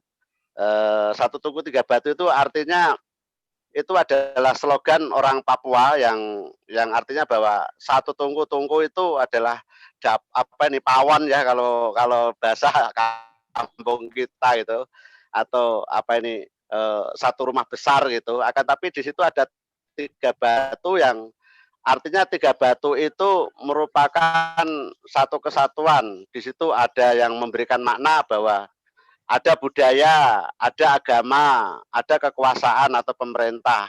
Dari 3 institusi ini, budaya, agama, dan pemerintah, ketika bersatu akan menjadi kuat gitu. Nah, di Papua Barat itu sangat menyatu gitu antara budaya, agama, dan kekuasaan atau pemerintah. Itu falsafah orang Papua itu yang menjadi ikon mereka gitu. Ada juga yang mengartikan bahwa 1 tungku 3 batu itu 1 rumah itu bisa menjadi 3 agama. Bapaknya Islam, ibunya Kristen, kemudian anaknya atau menantunya Katolik dan seterusnya. Jadi apapun yang mereka berikan makna itu sebenarnya intinya adalah dari berbagai perbedaan itu tidak menyurutkan untuk kesatuan mereka gitu. Pada prinsipnya moderasi beragama di Papua Barat itu kalau kita lihat dari sejarah orang asli Papua sendiri, orang Papua itu sangat ramah-ramah gitu. Yang jadi masalah itu fakta, saya mengalami sendiri, saya menyaksikan sendiri bahwa justru para pendeta yang datang dari luar Papua itu yang menjadi kompor kadang, sehingga dari Ambon, dari Toraja, dari Manado, yang mereka itu justru terkadang para misionaris non Muslim ya itu menjadi kompor gitu, karena ada sentimen dan seterusnya, sehingga di luar Papua seakan-akan Papua itu adalah garang, artinya begitu. Padahal sebenarnya kalau orang asli Papua sendiri sangat lemah lembut, ramah sebenarnya gitu. Oke, Pak. Mungkin hanya secara singkat itu Pak yang saya sampaikan. Ya. Sebenarnya banyak hal yang bisa kita sampaikan. Terima kasih Pak Prof dan sangat berterima kasih pembelajarannya. Baik, kan proposal yang mau diajukan nanti kan itu. Ya, rencana proposal itu. Bagus sudah ya, Prof. Ya, betul. Dan saya kira layak untuk Papua ya. Kita udah tahu Papua memang surveinya tertinggi, meskipun tidak selamanya, itu tahun 2019 yang tertinggi, ada pergeseran termasuk NTT, tapi jelas selalu 3 besar. Terus kemudian sumber-sumber cukup Pak ya. Kita selain sumber survei tadi ya, untuk kerukunan juga ada sumber kearifan lokal yang juga diterbitkan di kami juga di Litbang Diklat. Kita punya kearifan lokal yang itu disebutkan tadi, ada model 3 tungku tadi, ya itu juga sudah ada tulisan tentang itu, bisa kita ambil hasil dialog para pemuka agama ya. Nah, kemudian paper ini kan ingin melacak lebih jauh kira-kira fungsi peran pendidikan itu seperti apa. Jangan-jangan sebetulnya pendidikannya ya biasa tidak memberi kontribusi apa-apa misalnya. Oh, memang masyarakat sudah begitu Pak. Masyarakat sudah rukun, kenapa pendidikan ya pasti rukun yang lebih. Nah, itu juga tantangan daripada paper ini. Nah, tadi saya juga ingin mencari-cari yang agak sama, Pak. Jadi kan saya banyak bimbing gitu, yang mungkin agak sama proposalnya gitu. Saya cari memang ketemu. Nah, ini ingin saya share juga dengan Pak Ahmadi dan yang lain ya. Kebetulan saya meskipun tidak persis, ya, tapi ada beberapa kesamaannya. Saya kira bagus untuk pembelajaran dan untuk memperkaya persiapan Pak Ahmadi. Karena ada dosen muda. Terima kasih, Prof. Ini kita share nanti, dosen muda UIN. Kalau baru-baru tahun ini juga diterima sebagai PNS-nya gitu. Yang kemudian nulis S3-nya itu meskipun bukan Papua, tapi tentang perguruan tinggi agama, tapi perguruan tinggi agamanya Kristen, bukan perguruan tinggi agama. Nah, yang Islam kan ini di Papua tapi kan yang Islam ya, Pak ya. Dia betul. Nah, itu layak. Dan setelah ujian ada catatan-catatan, kemudian ada saran saya dalam ujian itu, kan yang uji banyak untuk proposal, ada kata kunci yang tadinya tidak ada kata moderasi beragama. Saya sarankan harus ada kata moderasi beragama, karena ini bagian daripada blueprint, dan sejak 2019 sudah menjadi bagian dari RPJMN. Ya. Kita punya RPJMN 2020 sampai 2024, itu didesain dari 2019, nah dapornya kan di kami, di Litbang pada waktu itu ya, saya menjadi pemimpin Litbang pada waktu itu, maka disertasi ini akan menarik kalau ada kata moderasi beragama yang akhirnya masuk. Nah ini coba kita lihat ya ininya, tambahnya share screen. Nah, ini.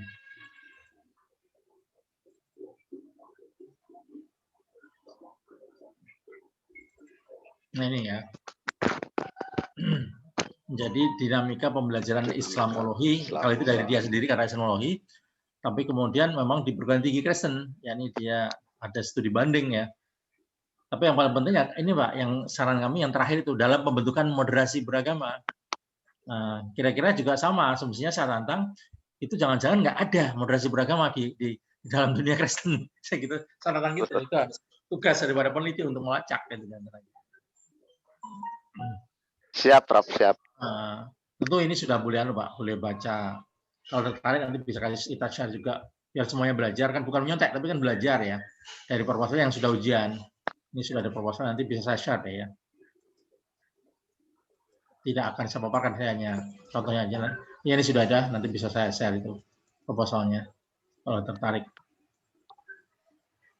Untuk pembelajaran saya kira sama itu aja. Jadi saya kira menarik yang disampaikan Pak Ahmadi, dan masih cukup waktu banyak lah ya Pak, paling enggak 2 tahun masih cukup ya untuk persiapkan ya. Tapi kan mulai sekarang semuanya saya kira sudah siap. Insya Allah, Prof, insya Allah. Ini mahasiswa tahun pertama ini ya? Insya Allah, Prof, insya Allah. Ya. Grup ini semester berapa ya? Semester grup ini? 1, Prof. Oh, baru semester 1, ya. Ya, semester 1, boleh selesai. Nggak boleh selesai, harus selesai paling nggak 3 tahun kalau masalah aturannya begitu kan. Harus selesainya masih lama. Tapi kan harus mulai sekarang, siap-siap itu bagus. Insya Allah sudah mempersiapkan nyicil. Ya percaya tadi kan sudah ada. Tadi kan sudah ada judulnya, udah siap. Ya. Oke. Baik. Saya kira cukup untuk hari ini kali ya. Masih ada beberapa kali pertemuan lagi nanti.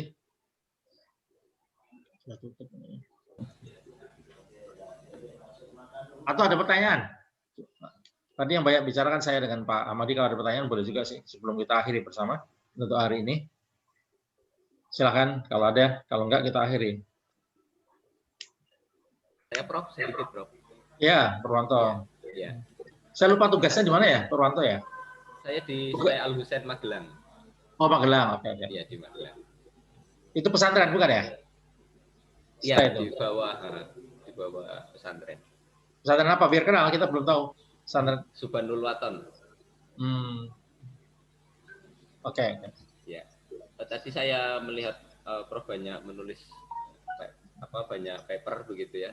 Dan itu juga pas kuliah juga. Jadi kalau Prof bagaimana memilih tema pada tema-tema yang menarik pada saat membuat paper itu, apa inspirasinya?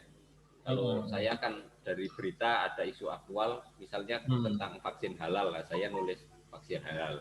Nah, saya caranya begitu kok. Kalau Prof sedikit apalah gitu informasi untuk kita biar kita dapat tema-tema yang bagus dan juga banyak publisher yang mau menerima paper kita. Bagus. Saya kira dilakukan dan pengalaman Purwanto juga benar, tidak salah seperti itu ya. Yang intinya kalau pengalaman saya juga alami gitu, artinya alami tidak. Tapi yang nyata gitu yang saya lakukan, maksudnya lebih bagus yang dilakukan Purwanto daripada yang saya lakukan. Yakni pengalaman saya paper-paper itu kebanyakan selain paper yang bahasa Inggris tadi, karena tadi kan tugas kampus ya lain ya. Paper yang selain kampus itu kebanyakan paper pesanan. Diundang oleh seminar, jujur aja. Diundang seminar, terus papernya ini gitu ya, terus kita bikin nulis gitu. Ya ada yang jauh, ada yang dekat gitu ya. Misalnya saya ingat yang jauh di antaranya itu ada undangan dari Nurul Jadid, yaitu Jawa Timur gitu. Itu sampai karena waktu mepet saya belum selesai gitu, maka saya selesaikan nulisnya waktu sampai di tempatnya gitu. Paper itu juga pernah. Jadi pengalaman itu saya kira menarik pengalaman itu. Kita dituntut, masa kita diundang, kita dibiayai ya. Tentu ada honornya, masa kita nggak nulis. Jadi ada tuntutan lain gitu, nulis secara serius gitu. Tapi kelemahan juga yang saya alami dulu ya, karena sudah terlalu mungkin kalau boleh saya jujur apa adanya, meskipun saya sebagai dosen biasa itu nggak kalah sibuk dibanding rektornya gitu loh, jujur saya itu karena laris ya, karena saya termasuk hanya satu yang lulusan luar negeri pada waktu itu gitu, jadi laris di mana-mana ya. Belum kesibukan saya ngajar di Undip ya, di Undip tuh saya ngajar berapa kelas tuh, ngajar kelas filsafat ilmu ya, ngajar kelas perilaku organisasi, ngajar kelas etika bisnis ya, itu di beberapa paskanya gitu, yang waktu pimpinan paskanya sama siapa ya, di antaranya mantan menteri itu menjadi akrab sama saya, Pak Nasir, itu pada pimpinan paskanya waktu itu, Pak Nasir, terus juga almarhum Pak siapa lagi ya, Pak Sugeng, kemudian Dr. Ghazali, siapa lagi beberapa itu Ghazali yang akrab ya, itu beberapa memang dianggap lulusan luar negeri bisa apa saja, jadi kelas apa aja dikasih gitu. Itu juga jadi kesibukan, ini cerita akademis pada waktu itu. Jadi terus kemudian banyak karena kesibukan seperti itu, plus undangan-undangan di mana-mana. Nah kelemahannya kadang-kadang juga kita melahirkan paper yang kurang berkualitas, tapi populer sesuai dengan permintaan, dan kadang-kadang juga ada keterulang-ulangan dari satu paper ke paper yang lain, ada keterulangan. Kan mesti bisa kita hubung-hubungkan kan, suatu pembahasan nggak sepenuhnya ini mesti kita ada ya. Maka ada kadang-kadang paper yang beberapa yang ulangan, dan kita juga nggak puas dari sebagai penulis gitu, sebagai ini. Toh ini sudah saya bahas sebelumnya kok, saya masukkan lagi ya. Tapi karena waktunya mepet gitu ya, papernya harus selesai kan itu, harus selesai dan ada deadline dari panitia, nah itu kelemahan lain. Tapi ya kelebihannya bisa dikatakan, ini pengalaman pertanyaan tadi, kok saya menganggap berkah gitu loh. Laris itu kan berkah. Laris sesuai dengan program itu berkah, jadinya begitu gitu. Tapi memang sudah ada baiknya kita berpikir kualitas gitu. Asal jangan kemudian kita terlalu ideal kualitas terus kemudian kita nggak melahirkan apa-apa. Tapi tadi yang disampaikan oleh Purwanto saya kira benar, pentingnya refleksi dan kemudian dari fenomena apakah itu di mass media, apakah di koran ya. Dari situ saya kira kita memilih topik yang memang itu diharapkan oleh publik, yang diharapkan oleh kalau ada seminar ya seminar yang membutuhkan. Jadi jawabannya alami sih, pengalaman saya alami. Tidak terlalu serius gitu. Jangan terlalu serius kita, alami aja. Oke, pas jam 10 saat ini. Kita akhiri jam 10 ya, bersama-sama ya. Baik, bersama-sama kita akhiri dengan surat Wal Asri. Bismillahirrahmanirrahim. Wal asri innal insana lafi khusrin illa alladziina aamanu wa 'amilus shalihati wa tawassaw bil haqqi wa tawassaw bis sabr. Shadaqallahul adzim. Terima kasih, insyaallah sampai ketemu lagi pada next week ya, akhir pekan berikutnya. Terima kasih semuanya. Assalamualaikum. Saya pamit duluan. Baik. Terima kasih. Nggak usah ada foto lagi. Ya ada yang foto ya. Foto lagi dong. Putri. Ayo. Kan bajunya udah ganti bajunya. Malah cukur saya udah ganti juga nih cukur Mas Pur, HP saya. Lebaran, Bro. Ya. Ya, pose yang ganteng. Oke. Pose yang gimana? Gini. Pak Ahmadi. 1, 2. Ya. Biar nggak kelihatan Papuanya Pak Madi fotonya. Oke, sudah. Oke, makasih. Oke, baik. Makasih, Prof. Terima kasih, Prof.